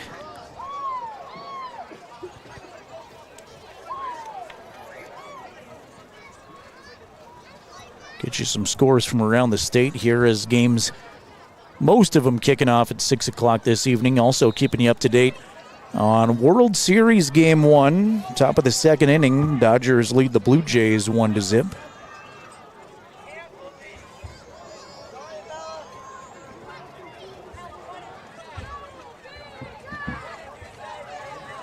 Bartlett goes under center, I formation here for Rawlins. 2 receivers split out to the right side. We'll pitch it to the second guy through, and he's got nowhere to go.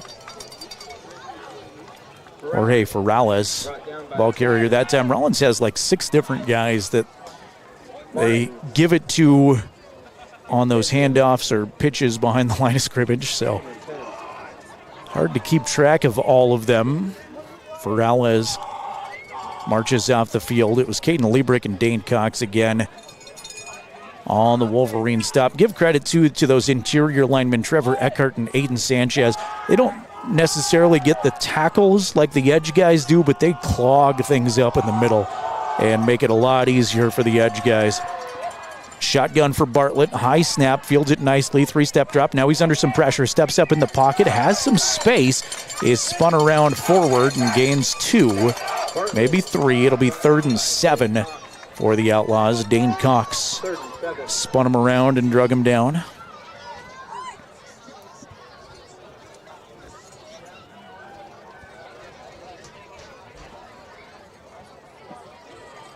See if Riverton can get off the field again here. Coach Lenhart telling me that he wanted to give his guys an opportunity, a lot of his starters throughout this game, to go through some reps. There were some things in practice he was concerned with, primarily passing the football offensively. Bartlett, 3-step drop. He's hit as he throws. 50-50 balls picked off, taken away by the Wolverines. I believe that's Eric Smith on the far side. Smith with a return. He's going to take this all the way to the house. It is Eric Smith with the pick 6 from about 35 yards away. Eric, the senior, has the Wolverines' 6th touchdown.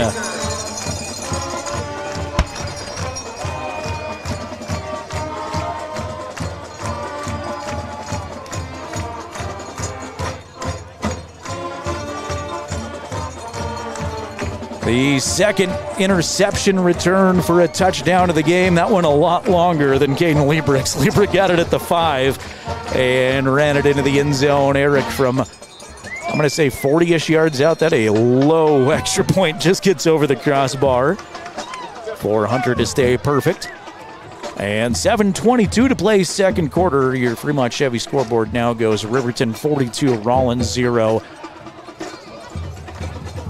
Again, I am very certain we'll see some JV kids in the mix here for Riverton if this continues the way it's going.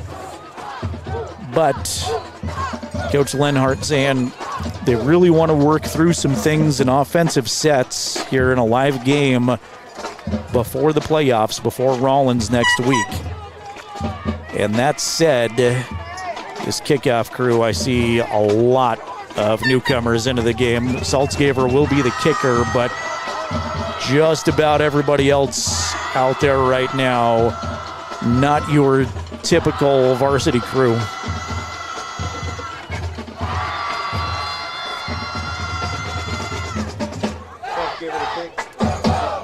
RHS Marching Band went to the state competition in Casper last week, received an excellent rating.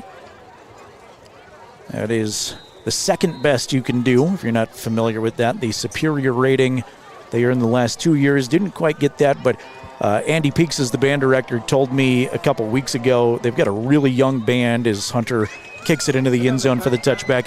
Really young band. They're still working through some stuff. An excellent rating is very good, and they've been great here on home Fridays for the football crowd. So it's been fun watching them.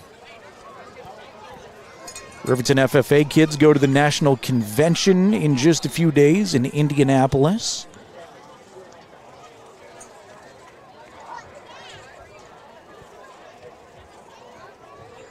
And then the speech and debate team starts up November 7th and 8th with a trip to Rock Springs. They'll host a speech and debate event at Riverton High School in January this year.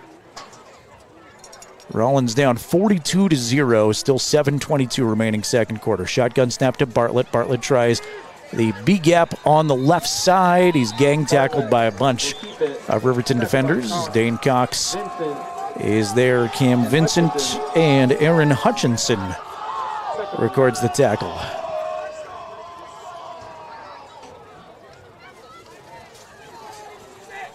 Check our YouTube chat here after this play. Got a bunch of them coming in now.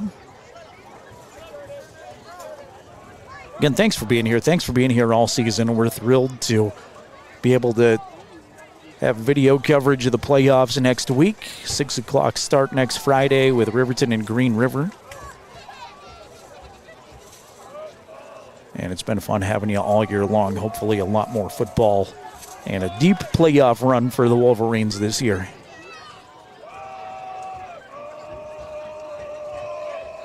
Bartlett, handoff, gives it to Rawlins, who was tackled by Braden Martin. Flag on the far side, I think. Yes, there is. Looked like an illegal shift on Rawlins. And that's what it'll be. But they're going to let the play stand, so the illegal shift doesn't matter. And Riverton declines the penalty. 3rd down and 9 now with the clock nearing the midway point of the third quarter.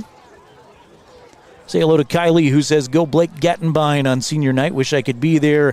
Kylie is in Grable watching your cousin play volleyball, apparently, Blake. Fake the handoff. Bartlett rolling to his right, dodging some pressure. Now he'll let it go, flings it across the field. He's got Green, big pickup down to midfield. Largest play of the game by far for the Outlaws. They go from the 21 all the way into Wolverine territory at the 49-yard line. That was a nice ball by Karsten Bartlett.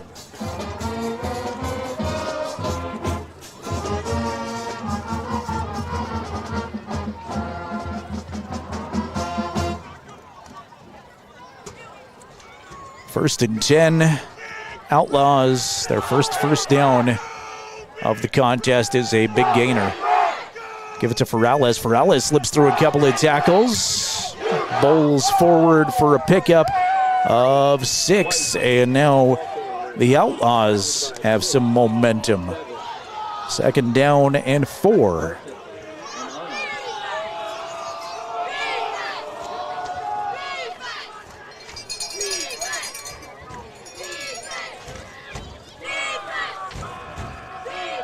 Wolverine fans being encouraged by the cheerleaders to cheer for their defense. Bartlett under center, I formation, 2 receivers to the left side. Riverton showing edge pressure. Fake the handoff. Bartlett bootlegs out to the right side. Still rolling. Now lets it go down that sideline, and nobody's home. Pass falls incomplete. And we'll go 3rd down and 4. 3rd down.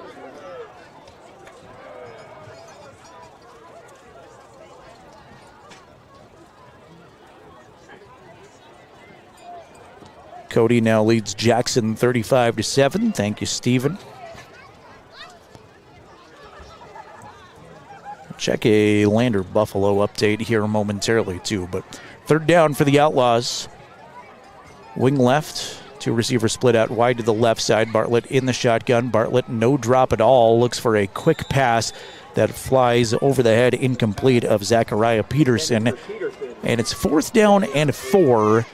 Now at the Wolverine 43, with nothing to lose here, I would expect the Outlaws to probably go for this.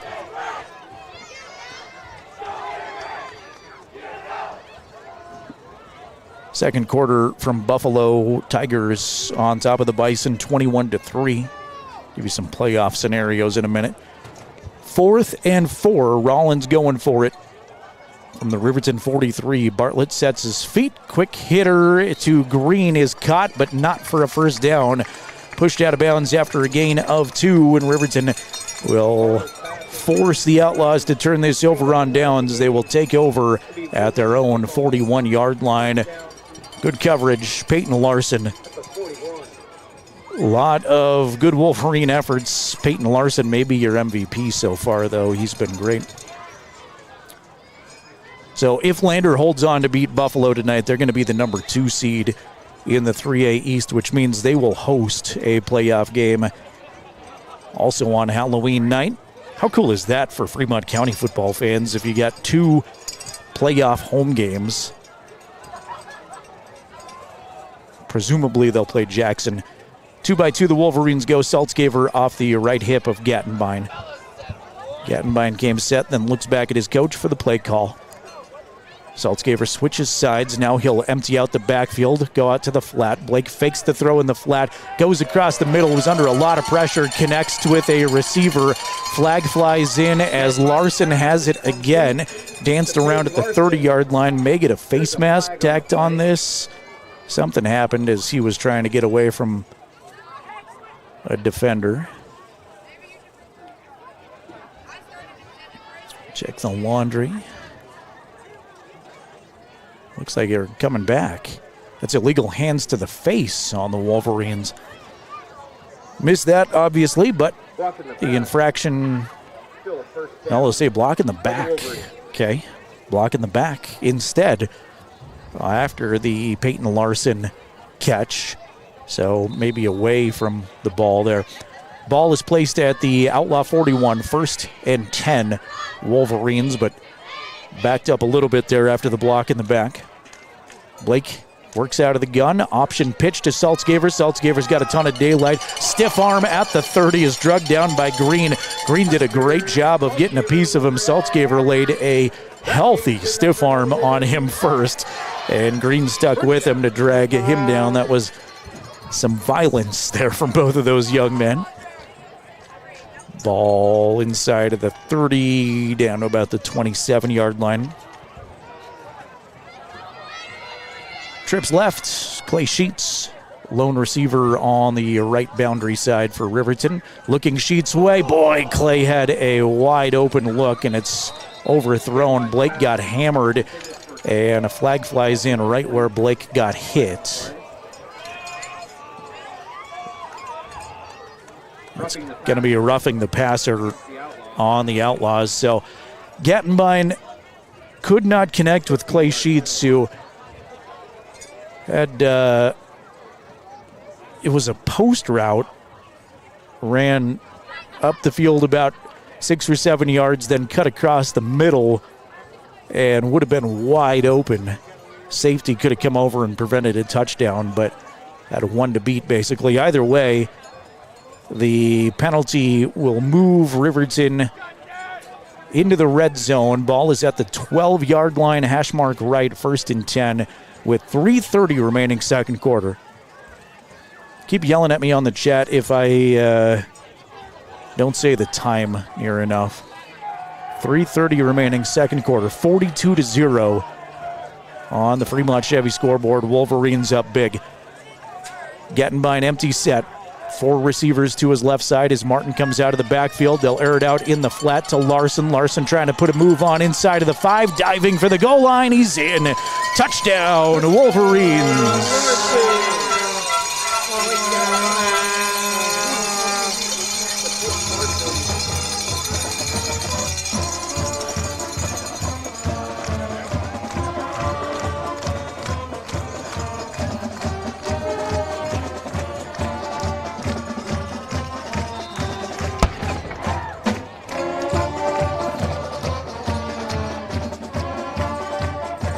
Dane Cox, the long snapper. Blake Gettenbein, the holder. Hunter Saltzgaver, the kicker. Everybody's perfect. And with 3:22 remaining second quarter, it is all Big Red on the Fremont Chevrolet scoreboard. They lead Rawlins 49-0. Again, mentioned Lander leads Buffalo 21-3 on the road. Should Lander hold on, they will be the number 2 seed. And by all things considered, it looks like Cody's going to roll past Jackson, so that would set up Lander and Jackson in a first-round playoff game. Lander could still lose to Buffalo and be the number 2 seed, but if Buffalo comes storming back and wins that game by 12 points or more, it sets up a 3-way coin flip, potentially, as long as Douglas beats Torrington tonight. If you're still following along with all of that, Buffalo beats Lander by 12 or more, there's a 3-way tie, and 2nd, 3rd, and 4th would be determined by a series of coin flips, but it looks like Lander is comfortably in front so far early in that one. Saltzgaver's kickoff, you guessed it, touchback. Outlaw football at the 20.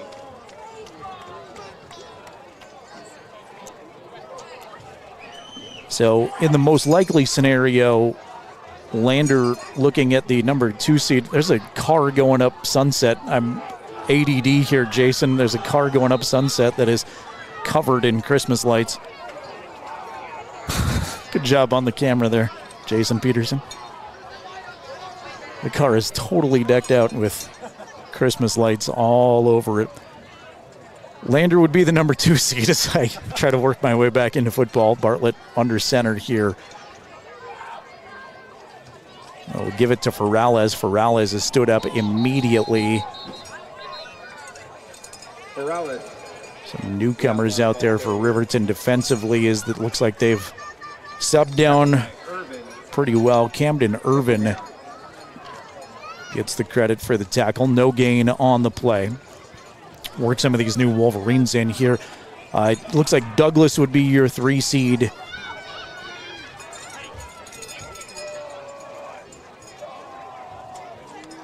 And Buffalo would be the 4 seed out of the East if everything holds on. So you'd see Douglas going to Cody, Buffalo going to Star Valley next week if everything right now holds up. Bartlett's going to run the football left side, has some space, does a nice job picking his lane forward. He's got 6. Aaron Hutchinson moves things forward.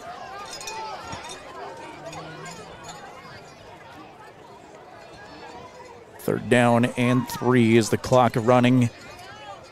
Nearing 2 minutes remaining second quarter.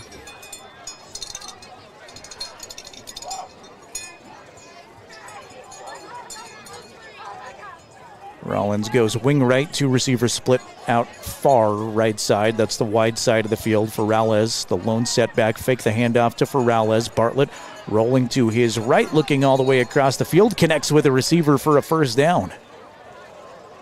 That, on the far side, is Peterson. Zachariah Peterson, the freshman, is all the way over there.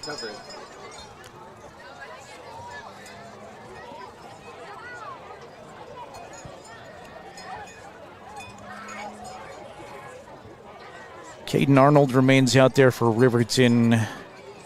Trevor Eckhart. But just about everybody else is now the JV squad, more or less.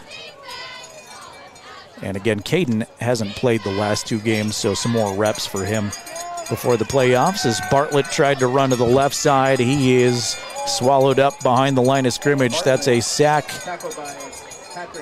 and a loss of 4. Patrick Thayer is there to record the sack. And Hurtado. Second and third. Patrick, a Riverton senior, getting some time out there on senior night. Clock at 25 seconds in the half. Rawlins is in no hurry on their own 36, looking at a second down and 13. They are out of timeouts. Could be the last play of the half. Fake the handoff. Bartlett under some pressure, rolling to his right, connects with White. Austin goes up the far sideline, is pushed out at the 44 with 1 second remaining. And Rawlins, now the clock just inside of 1 second left. So the Outlaws have a chance. Got one more play? No, they don't. Maybe they say he wasn't out of bounds. 49. The officials waving their hands like they're trying to stop the clock. I think they're going to put a second on the clock back. 3 seconds. 3 seconds back on the clock. I'll settle on 3. Either way, it should be enough time for 1 play. Looked like he went out of bounds, and he did. I think there was some confusion because one official said wind the clock, which the clock operator correctly did, and then the other white hat official came in and said stop the clock. We got it sorted out, though. Ball at the Outlaw 44 on penalty pending the last play of the first half.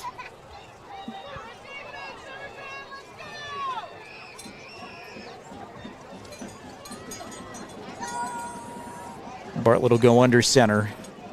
Stack formation with 2 receivers in tight on both sides of the field. Bartlett under some pressure, being chased, will just heave it down the field. Nobody home. Incomplete.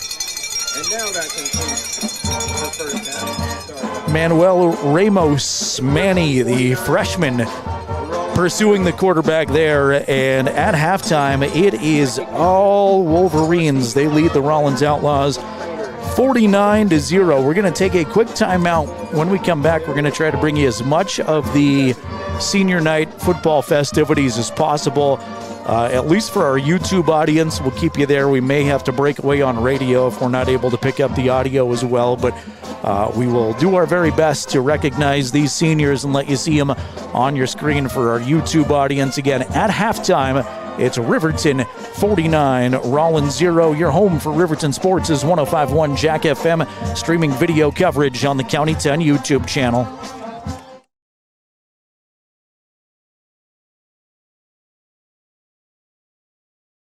Happens, and sometimes it leaves a dent. At Northside Body Shop in Lander, we meet by accident, but we fix your vehicle with purpose. From minor dings to major collision repair, our expert team gets you back on the road and brings your car back to its original beauty. Trust the specialists who treat every vehicle like a classic. Northside Body Shop.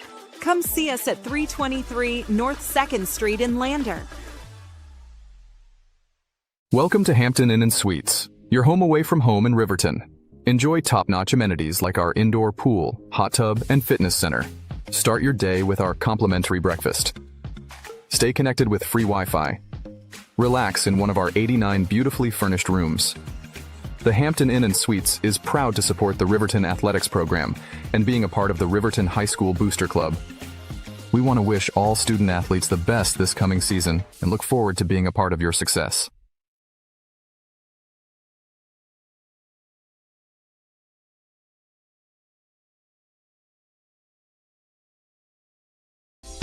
Overhead door, we're your total window and door store. We have garage doors, front doors, storm doors, screen doors, glass doors, sliding doors, shower doors, French doors, wood doors, metal doors for your business or home. And the finest brands of windows and service you come to know. We have the right door for your loading dock. We sell the best hardware, handles, and locks. Overhead door, we're your total window and door store. Overhead door.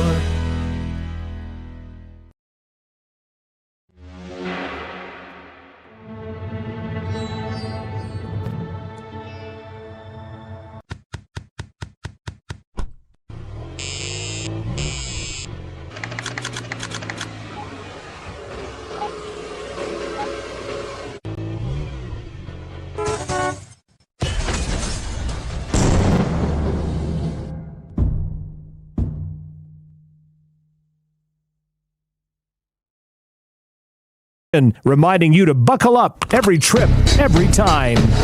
It is the Wyoming Department of Transportation Buckle Up for Life Wyoming halftime show. Riverton up big, 49-0 here at the half. We're going to let you listen into some senior festivities here and say goodbye to these 15 RHS football seniors. Turning things over to the public address announcer, Aziz Waheed, and you can watch some of these seniors on the County 10 YouTube channel. To be better and bringing the energy to make football great. Jace Auerbach. Senior Daniel Clausen. Daniel is escorted by Stephen and Minnie Clausen, along with siblings Devin and Tara Lee Clausen. Future plans are to go to college to pursue a degree in business, then go to a trade school and start a carpentry business. I'd like to thank his parents for always being there for him at every game and picking him up and dropping him off no matter what. They were always his biggest supporters. He'd also like to thank his first coach, Keith Smith, for always pushing him. And of course, Coach Lenhart and the coaches and the football team for making the sport worth playing. Senior Daniel Fawcett. Senior Joseph Friday.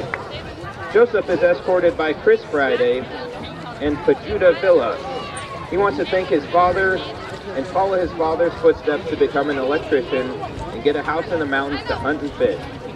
He wants to express his gratitude towards his coaches and teachers who have helped him become the person he is today. He's grateful for everything he has learned. Joseph Friday. Senior Blake Gattenbein. He's escorted by his mom and dad, Carla and Chuck Kuchera, and his brother Eli. His future plans are to start an AI automation business and travel the world. He'd like to thank his family for always supporting him and coming to his games. He'd like to thank his coaches for putting in countless hours of time towards his success and always pushing him.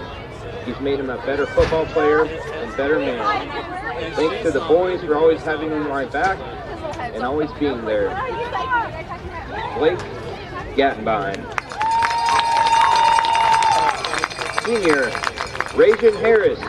Rajan is escorted by Mom Trina and Dad Darren and siblings. Future plans are to go to CWC or Wyotech and follow his dream career of becoming a welder. He'd like to thank his parents for pushing him and keeping his grades up. He'd also like to thank his teachers for getting him through most of high school and his coaches for training him in football and making him the best person he can be. Rajan Harris. Senior Caden Liebrick. Caden is escorted by Cindy and Brandon Liebrick and Joyce Blankenship. Future plans are to attend Montana State University or Idaho State to continue his love of sports. His dream is to own a ranch in Kalispell, Montana to continue the family's legacy. He'd like to thank his mom, dad, and Joyce for always supporting him in everything he does and being his #1 fans. He'd also like to recognize his coaches for always pushing him to do his best and his teachers for all they do for him. Thank you to everyone of the underclassmen as well. Senior Caden Liebrick.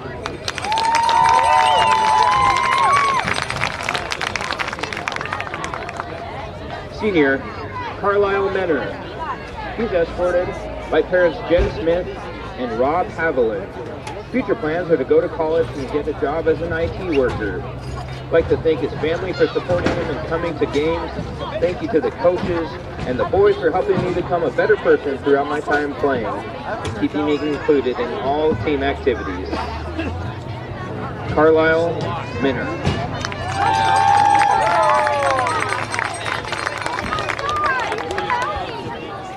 Senior, Hunter Salzgaber. Hunter is escorted by his parents, Alyssa and Josh, and his sister Hallie.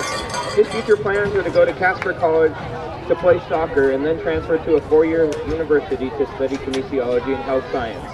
He wants to thank his family and all the boys for pushing him to be a better athlete. Senior, Hunter Salzgaber.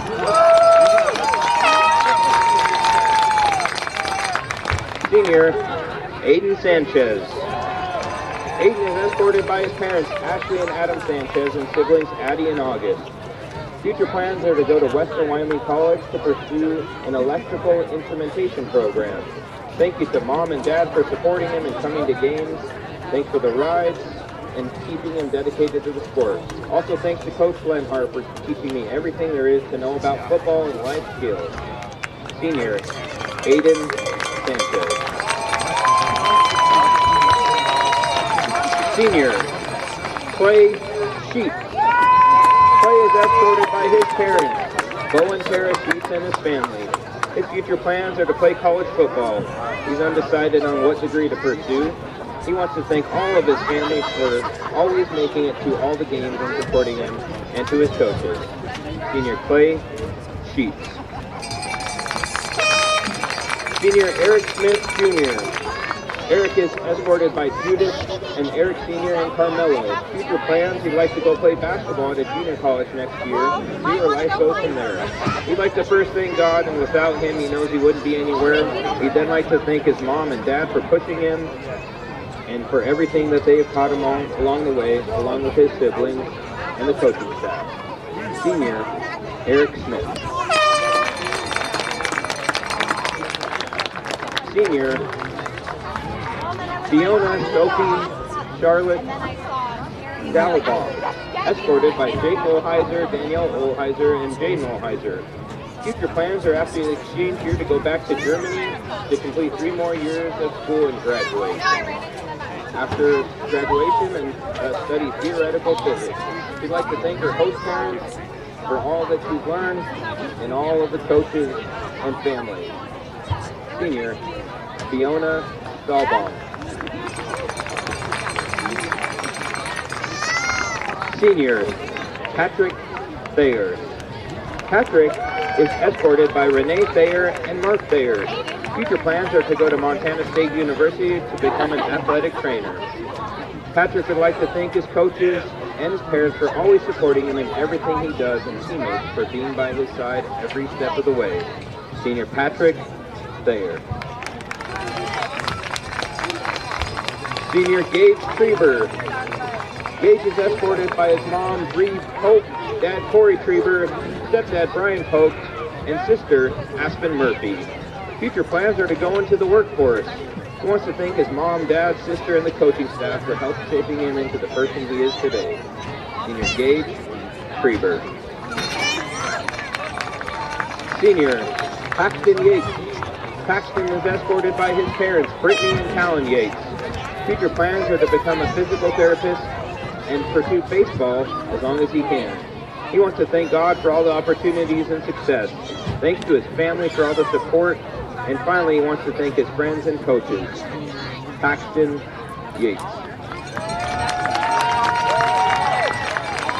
And that concludes our senior class involved in football. Taylor Anderson, Aspen Gordon, Caden Arnold, Jace Arbach, Daniel Clausen, Joseph Friday, Blake Gattenbein, Rajan Harris, Caden Liebrick, Carlisle Minner, Hunter Salzgaber, Aiden Sanchez, Clay Sheets, Eric Smith, Fiona Stahlbaum, Patrick Thayer, Gage Trieber, and Paxton Yates.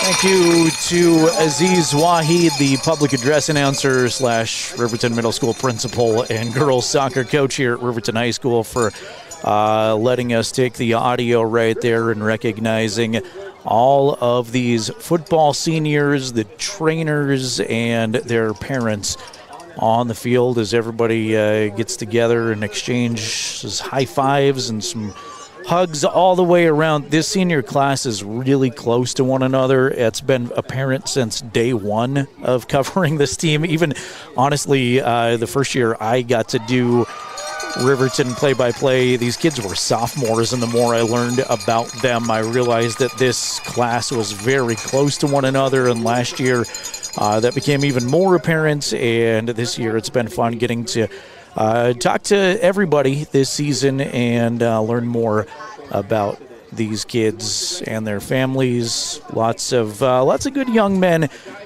that have been recognized here on the football team, and young ladies. Want to give a shout out to Fiona, Sophie, Charlotte Stahlbaum. You may have heard that with Mr. Wahid telling you a little bit more about Fiona. Fiona is an exchange student from Germany. Technically, she's a sophomore, but she's being honored with the seniors since she goes back from her exchange year at the end of this season. She played football for the Wolverines, kicked a little bit on the JV squad, and has been at practice with both JV and varsity, and very cool there. Jake Olheiser and Danielle Olheiser are the host family, so they escorted her out on the field, but a really cool story. Fiona Stahlbaum, the German exchange student, being recognized here at intermission. We see couple of Wolverines receiving some extra hardware. Daniel Clausen, Paxton Yates.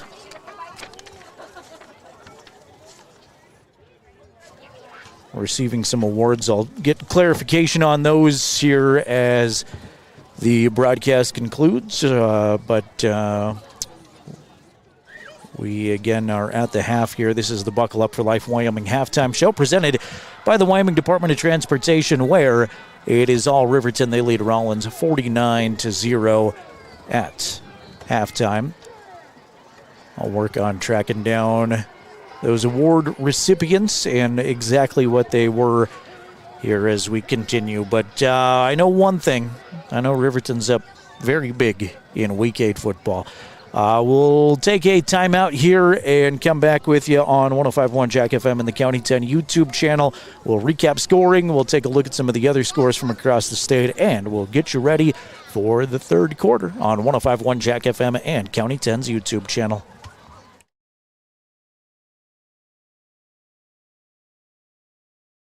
Tyler Watson State Farm Agency is a proud supporter of Riverton High School Wolverine athletics. We understand the importance of community, and we're excited to be a part of it. As your neighbor, we're here to help you with all your insurance needs. We offer auto, homeowners, renters, business, and life insurance. So stop in and say hi, or give us a call today.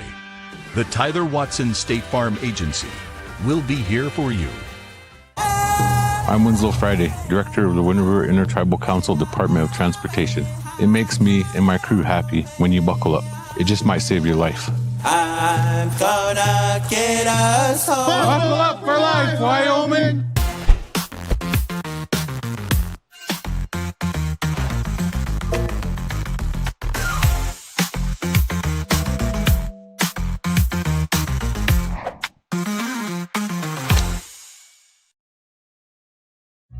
Everyone has a ritual, that small thing to keep us focused. A habit we never skip, to clear our minds and elevate our performance. But what do you do to keep your head in the game? To drown out the self-doubt and support your mental health. Because being your best isn't just about taking care of your body. It's about taking care of your mental health. Discover the resources that you need to keep your mind focused and your mental health a priority.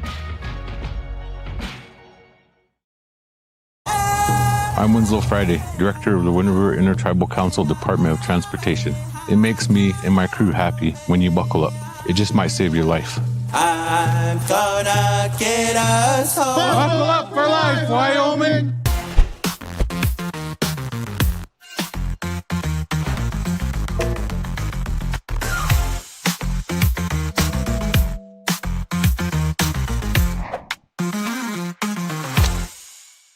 Looking for a trusted partner in your financial journey?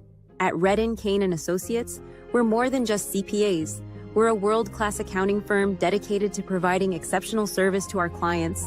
From tax management and accounting to estate planning and retirement strategies, our experts provide personalized solutions that help you thrive. Our lasting relationships are based on trust and open communication. Let's make your goals become reality. Take the first step towards financial confidence. Visit rivertoncpa.com. Porter's Mountain View Supply, your local experts in fire and water. We got everything you need for new installs to accessories, and don't forget our great selection of stoves, grills, and spas. We've been serving Wyoming for over 40 years, so you know you can trust us for quality products and expert service. Visit portersmbs.com or stop by our Riverton or Casper locations today. Porter's Mountain View Supply, located on 750 East Sunset Drive in Riverton. This is Riverton Police Chief Eric Hurtado. Your home for the Riverton Wolverines is county10.com. Welcome you back into the Buckle Up for Life Wyoming halftime show. Jared Anderson, Jason Peterson with you, 49-0. Riverton leading Rawlins. We saw the senior night festivities, saying goodbye to 15 football seniors. We also saw some awards that were taking place there at halftime, and as I blabbed over top of them, I missed what they were. But again, thanks to Aziz Wahid, who tracked down the information and passed it along to me.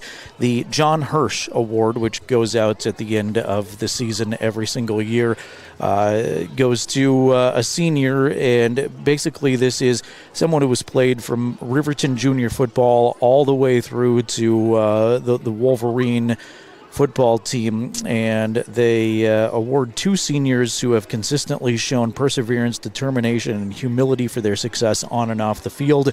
And the John Hirsch Award winner was Daniel Clausen, and the second award was given to honor Brett Watson. Brett dedicated 30 years of his life to Riverton football. Had the pleasure of knowing Brett for several years, and just an amazing individual, great guy. Honestly, one of those people that every single time I saw him in the community, or if he came into County 10 or whatever he was doing, I was genuinely happy to run into him, and man, miss that guy a lot. But very, very appropriately, they have given a second award, which is called the Brett Watson Award this year. And they're recognizing a senior that represents the definition of a team, a guy who would be considered the foundation around in which the team builds success. And they have awarded that to Patrick Thayer. So Daniel Clausen, the John Hirsch Award winner, Patrick Thayer, the Brett Watson Award winner. Congratulations to both of those young men. We'll have an extended halftime here for you. Both teams yet to reemerge, as we will add a few extra minutes to let them warm up. We'll recap scoring and some other scores from across the state in just a couple of minutes. It's Riverton 49, Rawlins 0 at the half. Back after this on 105.1 Jack FM and county10.com.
This is Riverton Mayor Tim Hancock, and your home for the Wolverines all season is county10.com. At the half, Riverton leads Rawlins 49-0. Thanks again to our County 10 YouTube audience. Appreciate everybody being here. Stephen doing a great job keeping me up to date on the Cody and Jackson score. Cody leading Jackson 41-21. with about 7.5 minutes remaining. Actually, it's 49-21 now. Cody pulling away. Scott Fuller and Mick Pryor are in Buffalo tonight. Third quarter underway there. Lander on top of the Bison, 21-0 as of right now. Wyo Preps reporting Star Valley leads Green River 34-0 at halftime. Got Douglas leading Torrington 21-10 at the half, and Evanston on top of Powell 28-0 at halftime there. Wyoming Indians saw their season come to a conclusion at the hands of Grable, their final opponent yesterday. Chiefs fall to Grable 94-12. And let me check for some other county scores of interest. Big Piney up on Shoshone at halftime, 32-0. That puncher team looks pretty darn good. No report on Wind River at Rocky Mountain tonight. The Cougars will miss the playoffs, though, so this will be their final game. And Du Bois has a very interesting contest with Casper Christian tomorrow. That's a 1 o'clock kickoff from Cheney Alumni Field at Natrona. Those are two really evenly matched teams, at least on paper, as we battle for playoffs. On top of Pinedale, 21-0. Thermop leads Pinedale 21-0, thanks to Jason Peterson. Jason, I haven't given you the microphone yet. I got time here. Jason, your first half thoughts here real quick before we get back to action. Wow, Riverton, I didn't expect this and everything, but, it's been all Riverton this first half, and I especially like that first play. That pick six that, right off the get-go, that defensive pick six. That was awesome and amazing, and I got a feeling it's going to be a quick second half, but I'm just looking forward to it, and go Big Red. Yeah. Well said.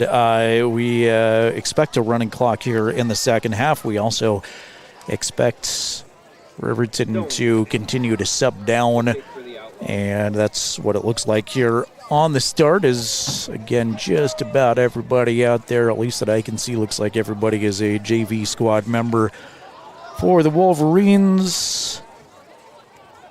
It's Aaron Hutchinson and Cayman Miller back deep to receive the third quarter kick, fielded by Hutchinson. Hutchinson makes a guy miss. He's off to the 50, the 30. He's going to take it the distance, 20, 10, 5. Touchdown Wolverines. Aaron Hutchinson with the kickoff return to the house. Touchdown Riverton. I didn't even have time to readjust the scoreboard for the third quarter. We're off to the races.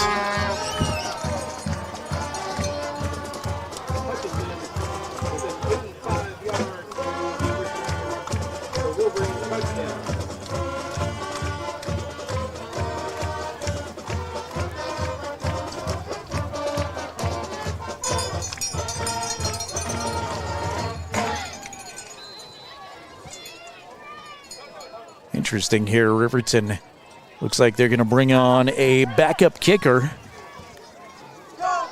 This is Brayton Terry, a sophomore. We'll see his first kick of the season. Gettenbein is the holder. Terry will split the uprights, so the sophomore kicker is 1 for 1 on the season. And your Fremont Chevy scoreboard goes Riverton 56, Rawlins 0. We'll stop with the score, but will not stop for out-of-bounds plays as long as the score remains this lopsided. 85 yards on the return, thanks to Jason. Addie, how's it going? You want a shout out on the radio? Okay. Is there anything you'd like to say, Addison? You want to say go Big Red? Go Big Red! That was maximum volume. Good job there, Addison. It's my 8-year-old daughter who is always supportive of Riverton High School.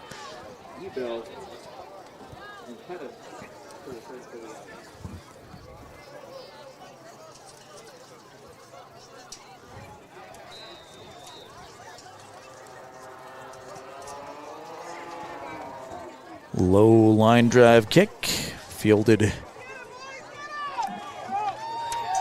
by Rawlins and then lost by Rawlins. Ball's on the turf. It's picked up by Riverton, and they're going to walk into the end zone. 2 special teams plays, 2 touchdowns for Riverton. That's Manny Ramos who scooped it up and scored. Manuel Ramos finds the end zone for Riverton High. Touchdown, Wolverines on the second play of the third quarter.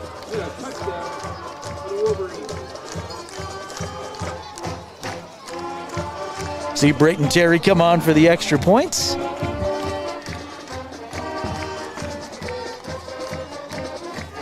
Blake Gattenbein is the holder. Man, that cannon is getting colder or something because it's slower and slower. They're running out of gunpowder, I think, over there. Terry's second kick of the game is good.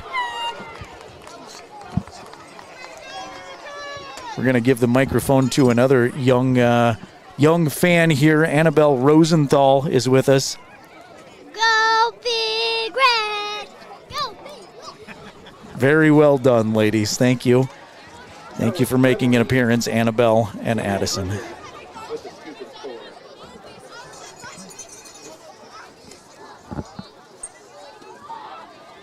Well, how about that? I think we've got some future broadcasters. They're better than me, I'm sure.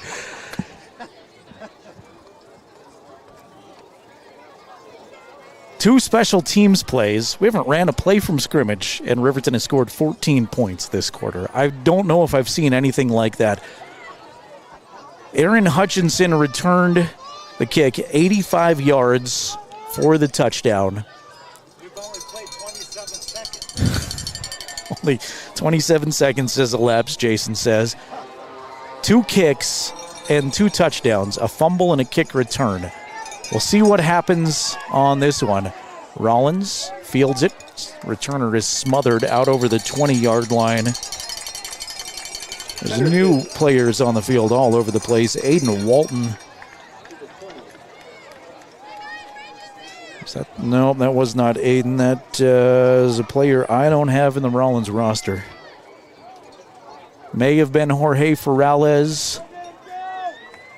That's his backup jersey number listed, though, so he would have had to have switched because he played a little bit in the first half. I'm wondering, has there ever been a high school game to reach 100 points? Probably, but let's hope we stop before we get to 100. Although, I guess we can say we're here for it. 10:38, third quarter, clock is now running. It's a designed quarterback keeper on the right side for Bartlett, who has some space there off a right tackle, picks up 7. Cayman Miller records the Riverton tackle, and it's 2nd down and 3.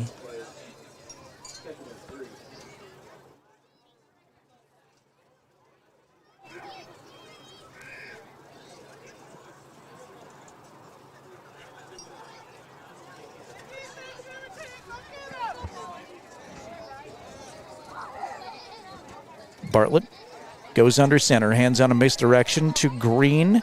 Green's got some space on the right side. 1st down and more. He's out over the 40-yard line, tripped up as he crosses the 40.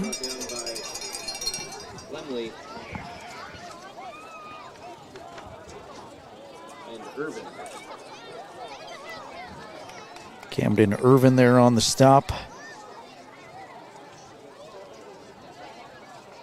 And Daniel Lemley.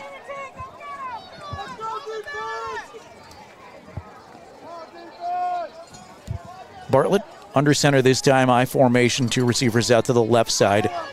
They will pitch it to Ferrales. Ferrales trying to get wide, now cuts back across the middle of the field where he's gang tackled by a host of Wolverines. Picks up 4 on the carry. He's out to the 44-yard line. Riverton on top of the Fremont Chevy scoreboard 63-0. The opening kickoff of the second half was an 85-yard return to the house from Aaron Hutchinson. Then Riverton kicked it, recovered a fumble, and Manny Ramos scooped it off the turf and ran it into the end zone. Wolverines, I don't think I've ever seen back-to-back special teams touchdowns. Bartlett had Green with 3 or 4 steps down the seam, but he overthrows him. Incomplete. Gavin Green did a nice job on a go route, just going right past his corner and had some space, but Bartlett was unable to connect there, overshooting him quite a ways. Running clock, if you're wondering, now inside 8 minutes, third quarter. Riverton in good shape here to go undefeated in 3A East Conference play. We knew coming into this game they were 3A East champions already, no matter what happened tonight. Bartlett, play action, sets his feet, lobs a home run ball intended for Green on the other side. That one was better covered, still missed him by several yards, but good coverage by a couple of Wolverines. Brayton Terry and Cayman Miller. Back there, also Basin Anderson with a nice secondary coverage. Cayman Miller, deep to return. Miller back deep as Stolens is on to punt. It's going to be a fake punt. Stolens off to the races, but not for long. He's drugged down from behind, loses a yard on the fake punt attempt. Jace Auerbach is there to make sure he didn't get away. The Riverton sophomore with a big tackle, and the Wolverines have it in great field position, starting 1st and 10 from the Outlaw 44.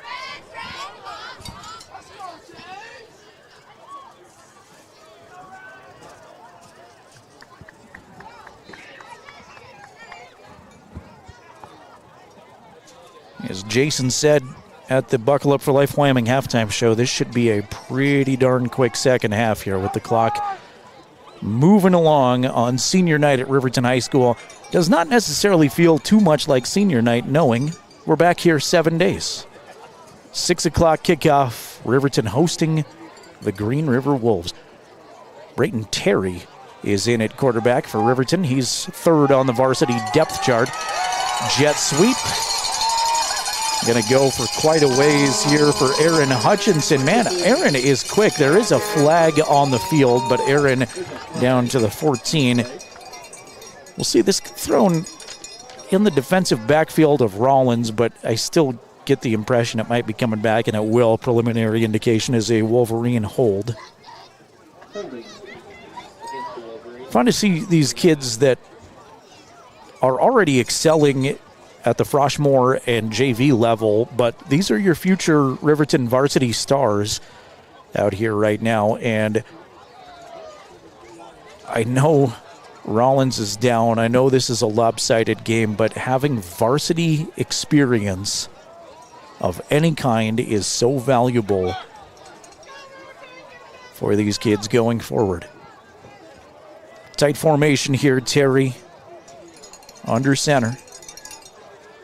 Will pitch it to Camden Heil. Heil's got blocks on the side. 2 flags flying in simultaneously. Heil tripped up after 7 or 8. But that looks like it might be another Riverton O-line flag.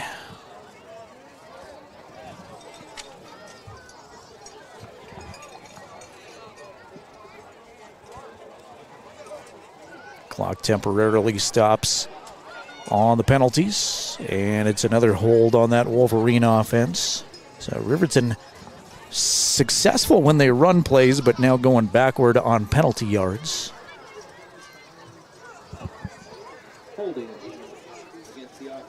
World Series update, top of the 5th inning. Dodgers and Blue Jays knotted at 2 runs apiece.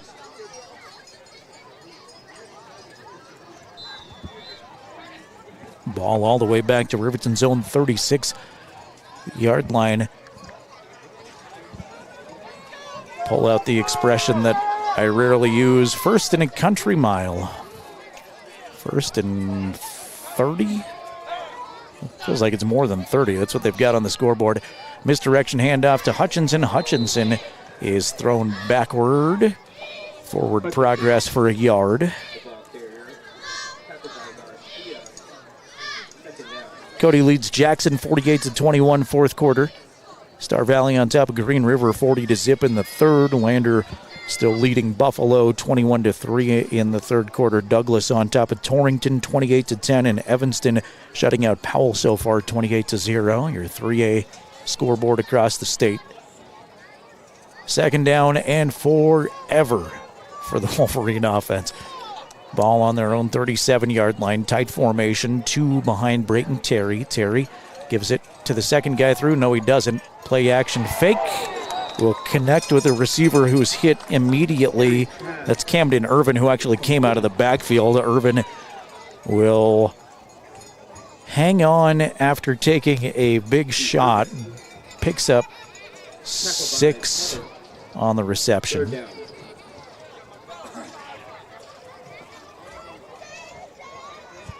And third down and 23 now for the RHS offense.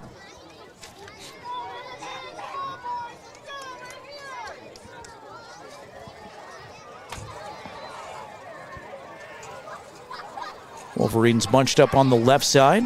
Terry will pitch it to Heil. Heil going to follow those blockers. He's got daylight. He's going to pick up a first down and some more inside the 30. The afterburners inside the 10. Tackled as he crosses the goal line. Did he step out? No, he did not. Touchdown, Wolverines. Camden Heil from the 44-yard line. Touchdown, Riverton. 56-yard run from Camden Heil.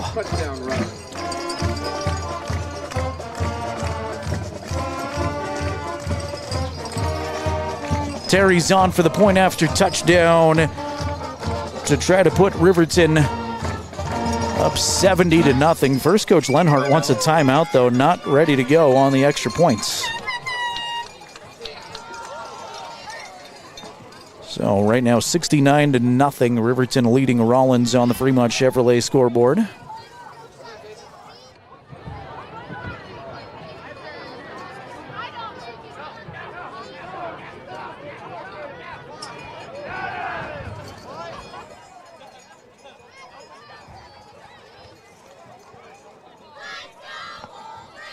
Still coaching moments no matter what the circumstance is for Coach Lenhart. Trying to get his guys organized and ready for an extra point here. Riverton a PAT away from reaching 70 points.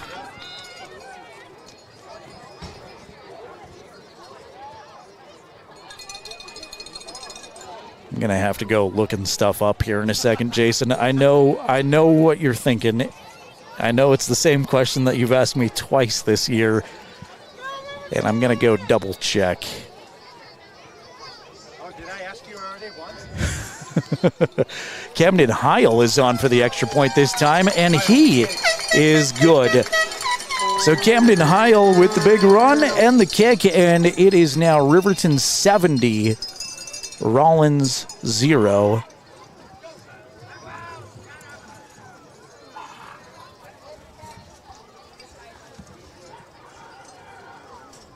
Enjoy some dead air while I try to look up the Riverton record books. Of course, I'm searching for the most points scored in a game by the Wolverines. Jason's asked me this twice on the air this season, and you'd think I'd remember, but if you think that, then that would make me smarter than I actually am.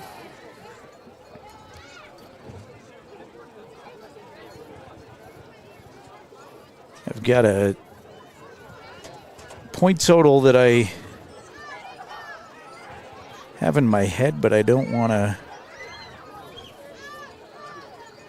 Say it out loud. Yep, that's what I was thinking. According to Wyoming-football.com, which is put together by our good friend Patrick Schmidt, he did a great job on this. They say the most points in a single game in Riverton football history, 74. They did that in 1938 against Fort Washakie. And we've got a lot of football left here at 70-0. Rawlins, returner, is going to get some space out over the 35-yard line and then is popped. Big hit, gets some of the Riverton kids off the bench, jumping up and down. That's Antonio Ebel who put the return on. So, unofficially, if Riverton finds the end zone one more time, I think we may witness the highest scoring Riverton football game of all time. We'll see. Running clock here, third quarter, still 2 minutes and 30 seconds remaining. I formation for the Outlaws. The give is to the second guy through. That's Ferrales. Ferrales tries the right side of the line and does not have a whole lot of room, is tackled for no gain.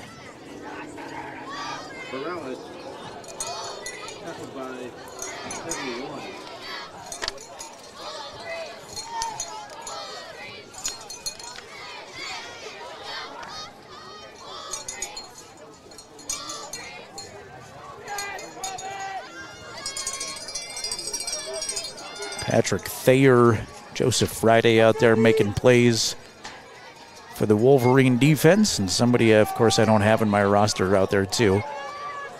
Bartlett, pump fake is incomplete. Had the throw right on the money, but Camden Heil is there with a nice play on the ball and on his man, Zachariah Peterson. Camden timed that one out perfect and laid a hit on Peterson.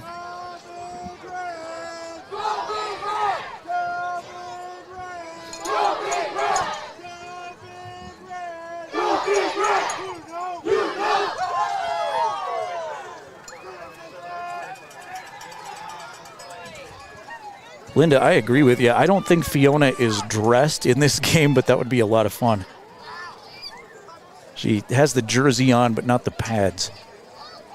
Inside of a minute remaining, Bartlett under some pressure, dancing around, trying to get free. Will cut upfield, did a good job of turning that into something. Picks up 5 yards on the scramble, but is tackled short of the line to gain, and it's 4th and 5. Outlaws have already had a fake punt attempt this quarter. But it looks like Bryce Stolens is on to boot it away. We've had a running clock all quarter. It's right now at 20 seconds. Ball gets to Stolens again on a hop. He gets another kick away. Hutchinson dropped the kick return, but is able to fall right on it. Wisely just jumps straight on it, and it's Riverton football. 1st and 10 from their own 29, but first, we will end the third quarter. After 3, it's Riverton 70. Yes, 70. Rawlins 0. Come on back for the fourth quarter with us in a minute on 105.1 Jack FM and County10.com.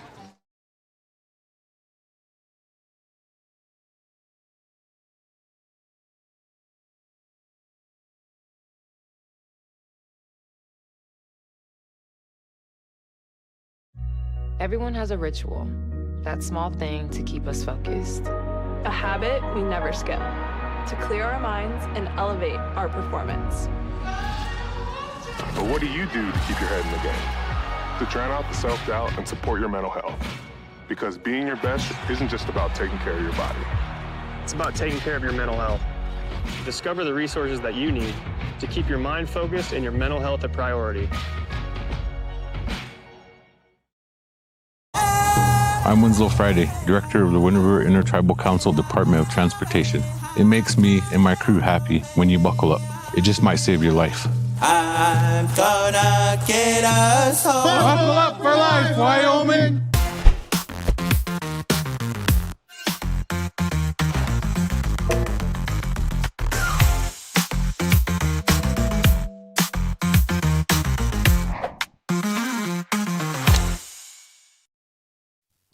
Read all about the Fremont County Sports Weekend at county10.com. Riverton putting an exclamation points on the regular season, leading Rawlins 70-0 right now. Starting the fourth quarter, Jared Anderson, Jason Peterson with you. Thanks for being with us on County 10's YouTube channel and 105.1 Jack FM. New Wolverine ball carrier there, Camden Irvin. Saw Camden return a kick. He's been out there for a while, but I think that's his first carry. Moves things forward for 6 ultimately there, 2nd down and 4. Brayton Terry's been the quarterback for Riverton the entire second half. 3rd string quarterback, basically a sophomore. Give to Irvin again, tried the right side. He is dropped for a loss there. A couple of Rawlins Outlaws did a nice job penetrating, getting into the backfield there. And it'll set up 3rd and 6. Gage Trujillo, Chris McBee there for the combined effort on the Rawlins stop. 3rd down and 6. Terry's under center, offset I. Give it to Irvin. Irvin's going to try the left side, cut it up the field. He's across the 40. Bounces off a couple of would-be tacklers, and he's going to move the chains. Gain of 8 on 3rd down. And it's a Riverton 1st down out to the 43-yard line.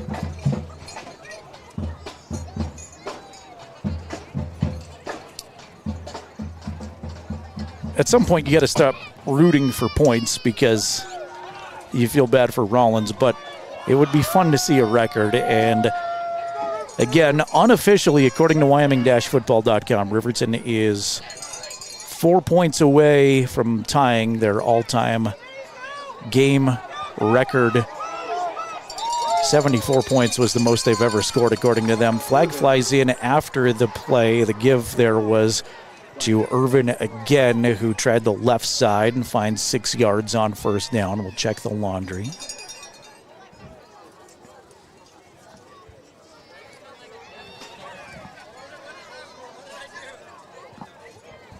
Going to be against the Outlaws.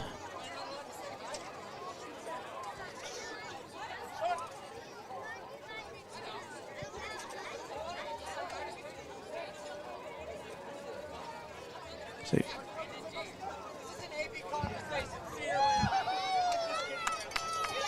That is the signal for pass interference.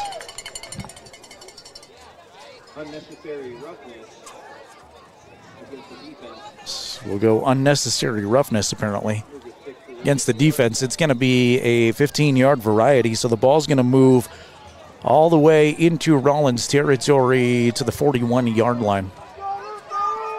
2 receivers out to the left side for Terry, who's under center. Offset I and timeout Rawlins. Before we can get the snap away. Lander up big on Buffalo in the 3rd quarter. They lead 35-3. Beg your pardon, 35-3. So, I don't think it's a bold conclusion to say Riverton and Lander are hosting playoff games.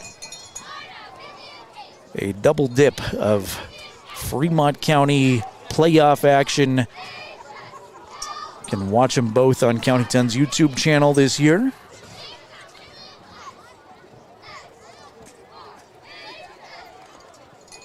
And it looks like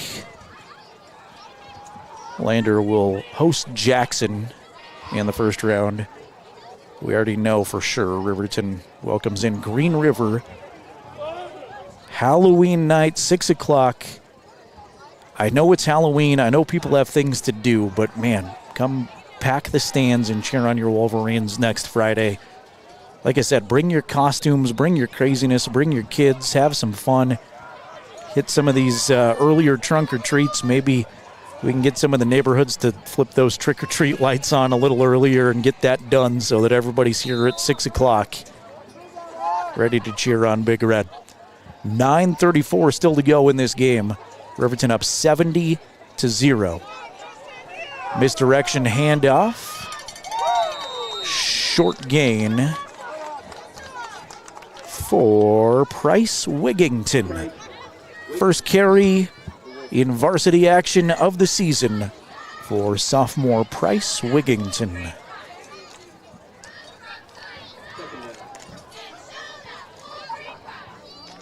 Second and 5 after Price had a nice gain on first down. A lot of sophomores, a few freshmen on the field here for the team in Cardinal Red. Terry under center, hands it off to Irvin. Irvin straight up the middle, knocking guys over, picks up 8, and the chains move again. Riverton inside of the 30.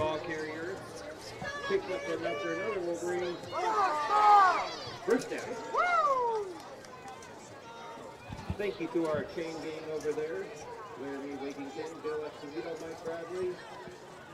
In our help up here, the Porter Press Box, trunk operator, Reggie Miller. Defensive staff, Thomas Jasmine. Offensive staff, Larry Foster and Mike Potter. Skylar Cochran. Wolverines come set. Tight end on the left side, 2 in the backfield, 2 receivers split out, wide right. Terry will give it to Wigington. Wigington puts his head down inside of the 20. He is very near the line to gain. Picks up 10 on first down. The officials are going to eyeball it across the field. Riverton's in the red zone either way. And from here, it looks like it's a first down, but I'm all the way up here, and the officials right there say, move them. First down.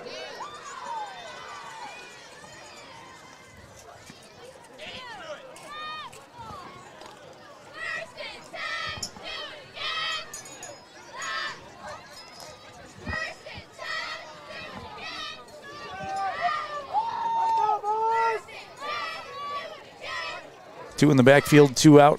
Right side again here for Terry. Brayton under center. Hands it off to Price again. Price corralled after a much shorter gain this time. 2 or 3, and there's a Wolverine player slow to get up. That is Wigington, I believe, that's a little bit slow and will limp back to the huddle. The official says you got to come off.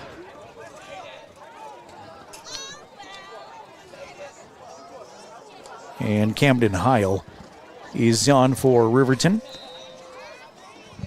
6:35 remaining in this game. Riverton going to win their 7th in a row in very comfortable fashion. They were up 49-0 at halftime, scored 14 points on the first 2 special teams plays of the third quarter. Terry's going to take a knee. Still 6 minutes remaining, and Riverton just kneeled down. So we might not see a record-setting performance, but still an impressive offensive output, as we'll see some kneel downs here with 6 minutes remaining in the game. 2 kneel downs, and see what the Riverton philosophy is on 4th down if you just take a knee again. That's what they'll do. They'll take 3 kneel downs, and they'll hand this football back to the Outlaws.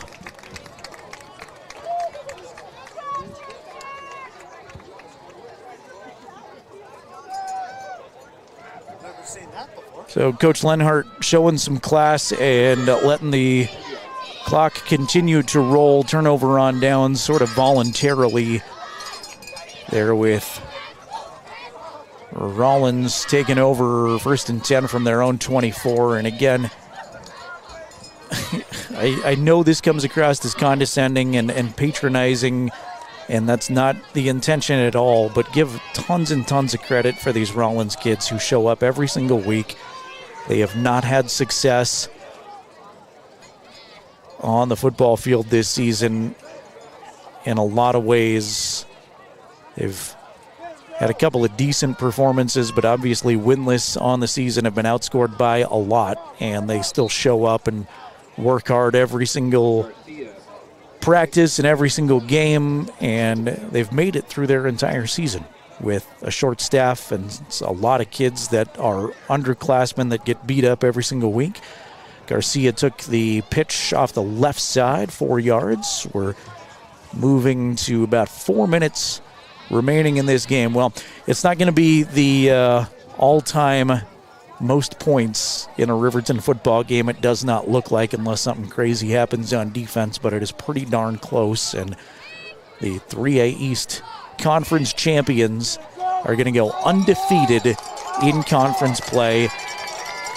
Handoff for a loss of a yard. Friday makes the tackle for Riverton. That was another new outlaw carrying the ball, A.J. Martinez, that lost a yard. Third down. And Riverton fans making a lot of noise. Bryce Wigington still getting checked out by a trainer on the sideline. He is putting one foot in front of the other as they walk him back and forth, trying to work on some dexterity stuff. Don't want to see anybody get hurt. Good pursuit by a Wolverine defender. Another loss on the play. Brayton Terry stringing it out, pursuing Aiden Garcia. And Brayton Terry is there to record a loss of 4 for the Rawlins offense. So we go 4th and 9. And Stones is on again to punt it away for the Outlaws. Inside of 3 minutes remaining. Riverton on top of that Fremont Chevy scoreboard, 70-0.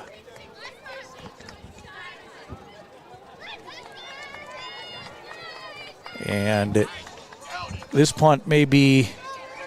No, they will not punt. They're actually going to come to the line of scrimmage. 4th down and 9. If they don't get it, this might be the last actual play from scrimmage of the game. Rolling to his right under some pressure. Gets away from it. He's going to pick up the first down with his feet. So we're going to keep playing. Nice job there by Karsten Bartlett, the sophomore quarterback, who got away from a couple of Wolverine defenders. It was Manny Ramos who was given the most pursuit there. And he picks up the first down with 2 minutes remaining. Rawlins football on their own 35.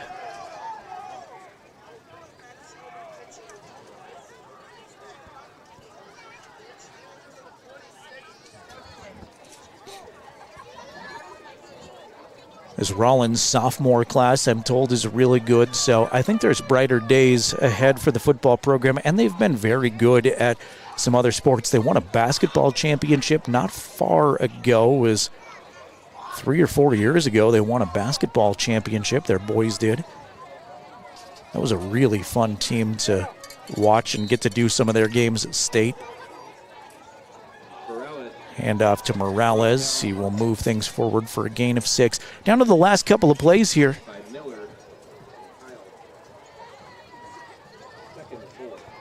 Riverton playing their JV kids the entire second half. Brayton Terry, their third-string quarterback, the entire second half.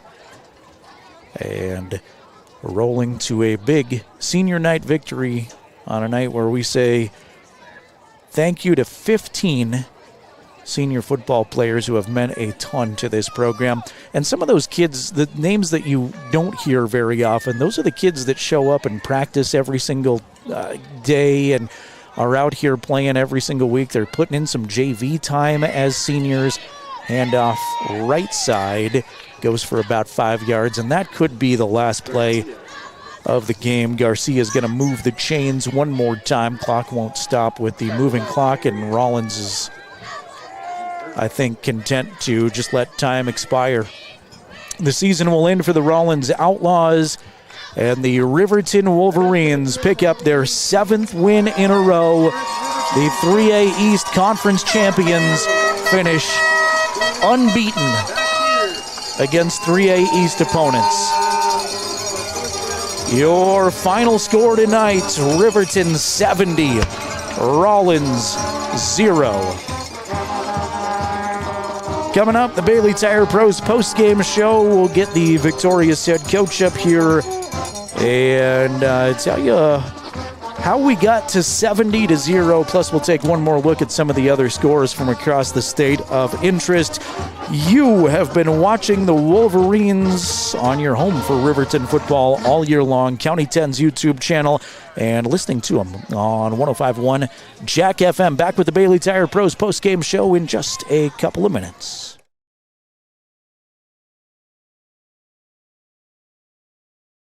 To Bailey Tire Pros, your local tire and auto repair specialists in Riverton and Lander. Say no to endless online tire listings and experience the convenience of local service. With unbeatable prices and top quality tires, we're here to change the game. Quality service and expert staff ensure you always get the right fit for your car. Choose local. Choose Bailey Tire Pros, where your satisfaction hits the road. Welcome to Haskell Furniture and Flooring in Riverton. Discover a huge variety of top brands like Ashley, Tempur-Pedic, Serta, Lazy Boy, and more. Our showroom is filled with stylish and comfortable furniture for every room. Come visit us at 2210 North Federal and transform your home today. Explore the exceptional quality and unbeatable prices we offer. Visit HaskellFurnitureandFlooring.com to learn more. Haskell Furniture and Flooring. Best prices, better service.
To recap today's game, this is the Bailey Tire and Auto postgame show.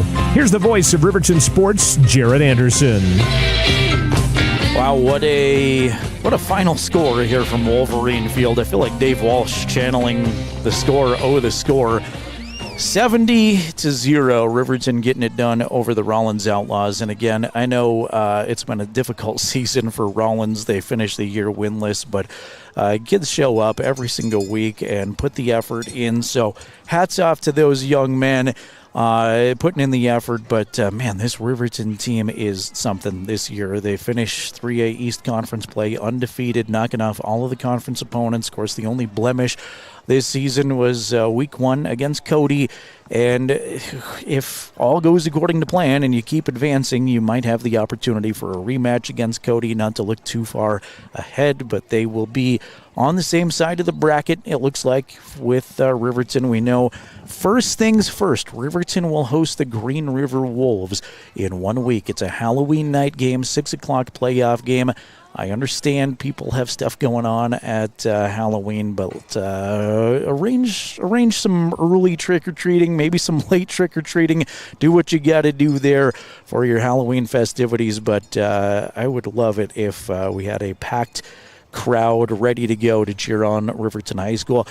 Green River, a team that Riverton beat 41-21 back in week 4 of the season, but Blaine Christensen's squad has steadily improved, and they've taken some pages, I think, from the coaching staff from Riverton a little bit, rightfully so, because Blaine coached under Coach Mark Lenhart for a while, but they look like a football team poised to get better and better, and I think they're an improved team from the team we saw in Sweetwater County a few weeks ago. So it'll be a tough challenge no matter who it is. It's the playoffs. It's basically a new season for Riverton looking ahead. We'll await head coach Mark Lenhart's arrival coming up here and chat with him a little bit. This is the Bailey Tire Pros post-game show, by the way.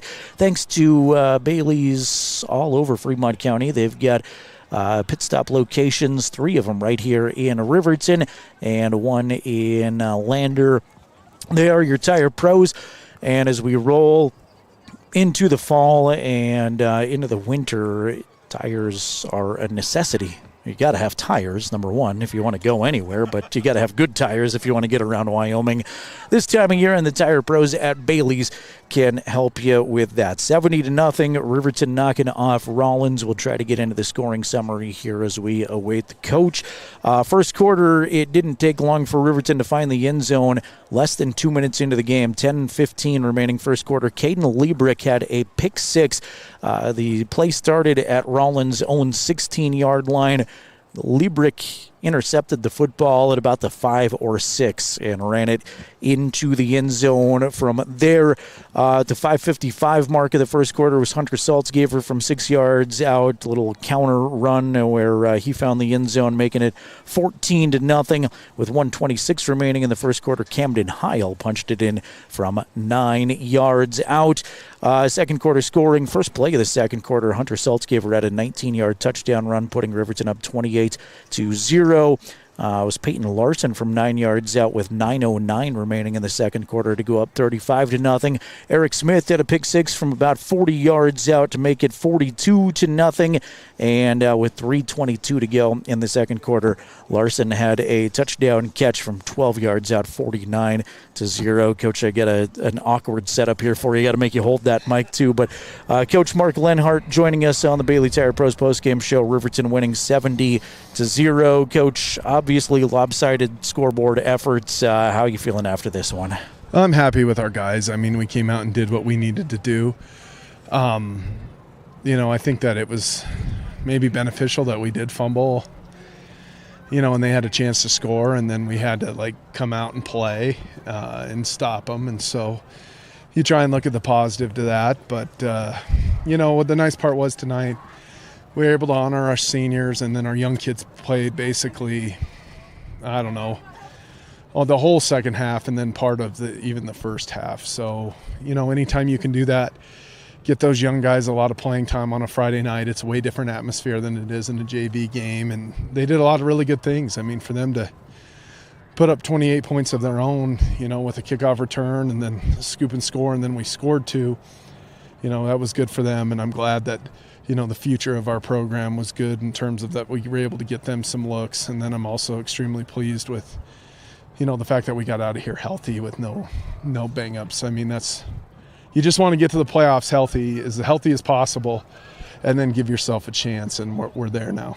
I asked you this in the pregame show, but I'm going to ask you to talk about your seniors again because it was senior night here, and I spent a lot of time talking about Blake and Hunter and some of your big star senior guys. There's a lot of them, but some of these other kids that have been with you through all the practices, all the games that might not get as many shout-outs. I thought it was a fun opportunity to give them some credit. They got a lot of playing time tonight. Just your thoughts on your bunch of seniors after this one. Well, there's some guys who have been very, very selfless, and I think you got to start with, 2 guys on the offensive line when you talk about Aiden Sanchez. And, he's a kid who played linebacker for us, and we just thought that going a little younger there, guys who are maybe a little better in coverage.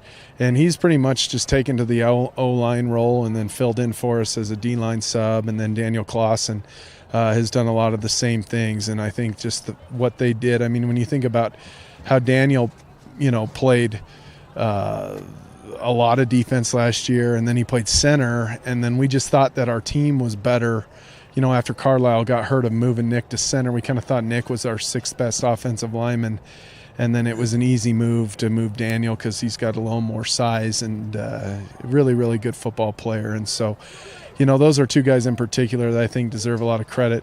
I mean, the growth we've seen from Gage Treber, not just on the field, but also emotionally and how he's grown as a young man has been tremendous. And I think you can, it's hard to just come up here and single out a few, you know what I mean? But, we talk about guys who, maybe don't get all the pub and all the hype, but, that some of the skill guys do. But those guys are some of the glue guys who are there. Big Joe Friday got to play a lot tonight, and he hasn't played a ton. And Joe's just a kid that I'm so happy that he came out for the team. Ragin Harris is another one.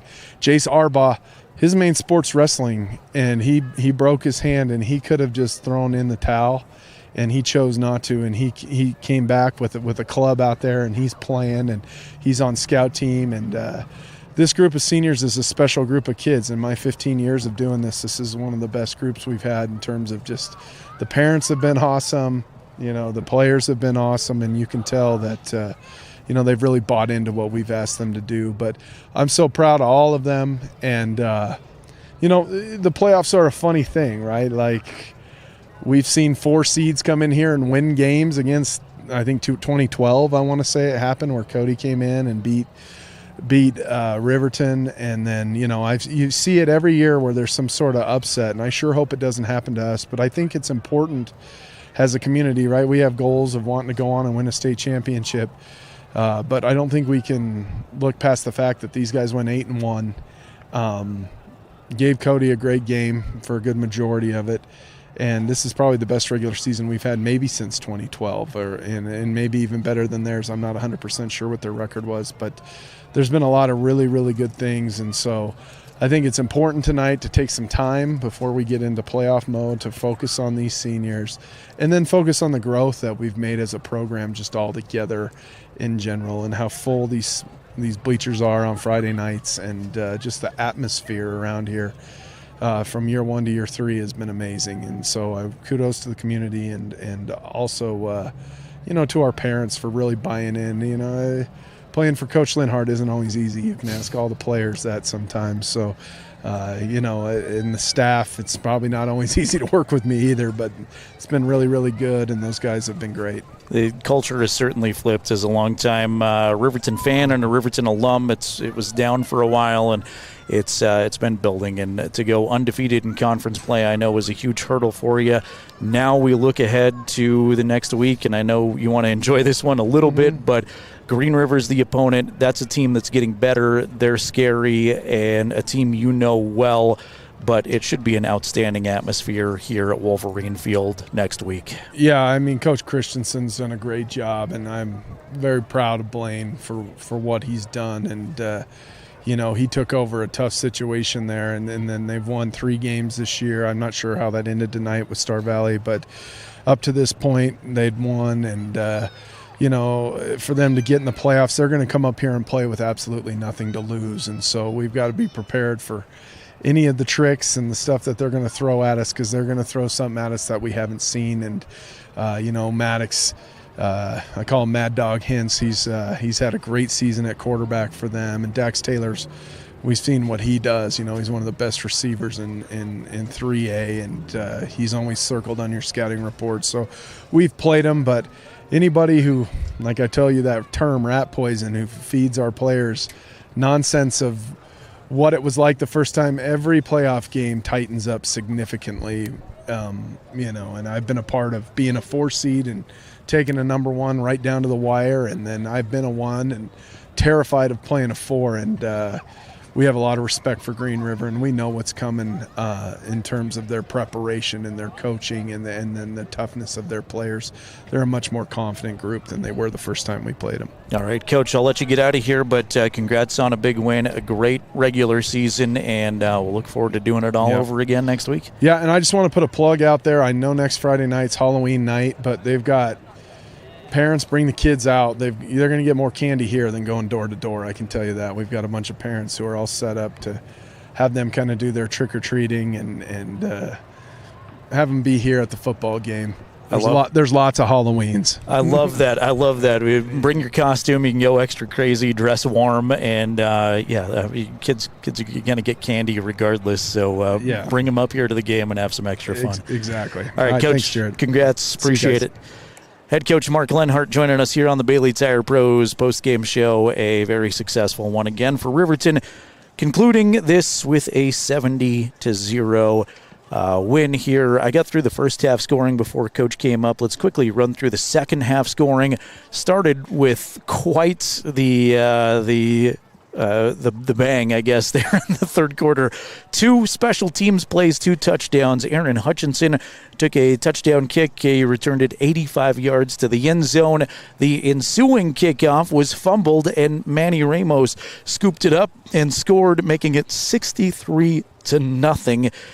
27 seconds in to the third quarter. Riverton would score another touchdown with 3:19 remaining in the third. That was a 56-yard big touchdown run from Camden Heil, his second touchdown run of the game, making it 70-0. Jason, we talked about this, but the largest point differential, largest point output in Riverton High School single game history, 1938, when Riverton knocked off Fort Washakie 74-0. So we saw Riverton kneel down with 6 minutes remaining. I thought it was a classy move by Coach Lenhart. They were in the red zone, kneeled down a little bit. We got real close to seeing history here, but regardless, big win for the Wolverines tonight, and I guess I know we got more football, so it doesn't feel like a conclusion, but wrapping up the regular season, Jason, your thoughts on the season overall here as we close out the regular season? Yeah, like Coach Lenhart just said, I mean, I think this is Wolverine's best season they've had in a very long time, I mean, coming out, I think, what are they now, 8-1, I think, on the season now. Just a phenomenal season just to see these guys, and then all the 15 seniors that they have on this team going out with a bang. And so, I mean, it's been just a good season to watch these kids and, just watch them, grow. And but anyway, yeah, I'm looking forward to next week. We play Green River at home. And, I've never seen a high-scoring game like this. I think this is my first one in a very long time, too. So, but, yeah, I mean, I'm looking forward to next week. And, it was a good game tonight. The Green River Wolves, we saw them like a month or so ago, went down to Green River, saw them. Riverton wins that one 41-21. But they've got some scary players. They've got an offense that honestly has learned from Coach Lenhart. Coach Christensen and he are very close, as he just said. So it's a scary opponent, but home field advantage is nice, and I think it's going to be a great atmosphere here on Halloween. Yeah, Green River's a good football team, too. I mean, Riverton had to work hard for that, win. I mean, Green River just didn't give it to them. So, but, yeah, being home on your home field during the playoffs, first round of the playoffs. I mean, but like Coach Lenhart said, too, in the postgame, they're going to have to come out and they're going to have to play they're going to have to play a good game because they're going to come out and they're going to throw some stuff at them that, that they don't know about. So, I mean, but, yeah, they're going to have to come out and play their game, and it's going to be a hard-fought, win for them. But, yeah, I mean, it's going to be a good game, I think, and looking forward to it next Friday night at 6 o'clock. Definitely. Jason, appreciate your help as always. Thank you for being here. We had much less wind tonight than a week ago, which I appreciated. It was much nicer, much warmer. I remembered my coat, so it was much better than last week. I'm glad you dressed appropriately for once, Jason. Thank you for that. And Appreciate your help all season long. We get to do video here for the playoffs, so I'm looking forward to that. Yep. And we'll see you on Halloween. I do want you to wear a costume, though. I don't care what it is. I want to see. What you're gonna be. I'm gonna have to figure that one out and see what I want to dress up as. So we'll as long as I end up on the County 10's front page, I will do it. We'll find a way to put you up there. We'll turn the camera around and look at Jason in his costume. But again, appreciate you, Jason. Thanks to everybody on the County 10 YouTube chat as well. Barb said congratulations to all the Wolverines. Great game. Rick and Kristen checking in from Alexandria, Virginia, saying congrats to the Wolverines on an incredible season. Let's keep it going. And just a lot of fan support, not only here in Riverton, but across the country with people that are affiliated with this Riverton program. It's been a complete culture shift, and no matter what happens in the playoffs, no matter what happens, this has been a great regular season. And I know there's some hurdles in the way. Looking at this long term, if you can survive a tough Green River team, Cody and Star Valley are a bugger. They are really, really, really good football teams. But man, there's a chance this year at seeing the third team in Class 3A football upset somebody and make some noise. But again, no matter what happens in the playoffs, it's been a great run for these Wolverines. So thanks to everybody for watching along with us. We're going to sign off here from Wolverine Field and tell you to have a great rest of your night and a great week ahead. Jason and I will see you on Halloween. It's going to be spooky. It's going to be fun. And Riverton and Green River will do battle in the first round of the playoffs. That is a 6 p.m. Halloween night event here from Wolverine Field, and maybe the first of 2 Riverton home playoff football games if they can keep it going. Want to thank Dalton Cruz for his help on the camera work as well. Jason Peterson, our fantastic camera operator all season long for Dalton and Jason. I'm Jared Anderson. Have a great rest of your Friday night and a great weekend ahead. We'll send you back to Jack FM. And for those of you on County 10's YouTube stream, we say good night and farewell from Wolverine Field.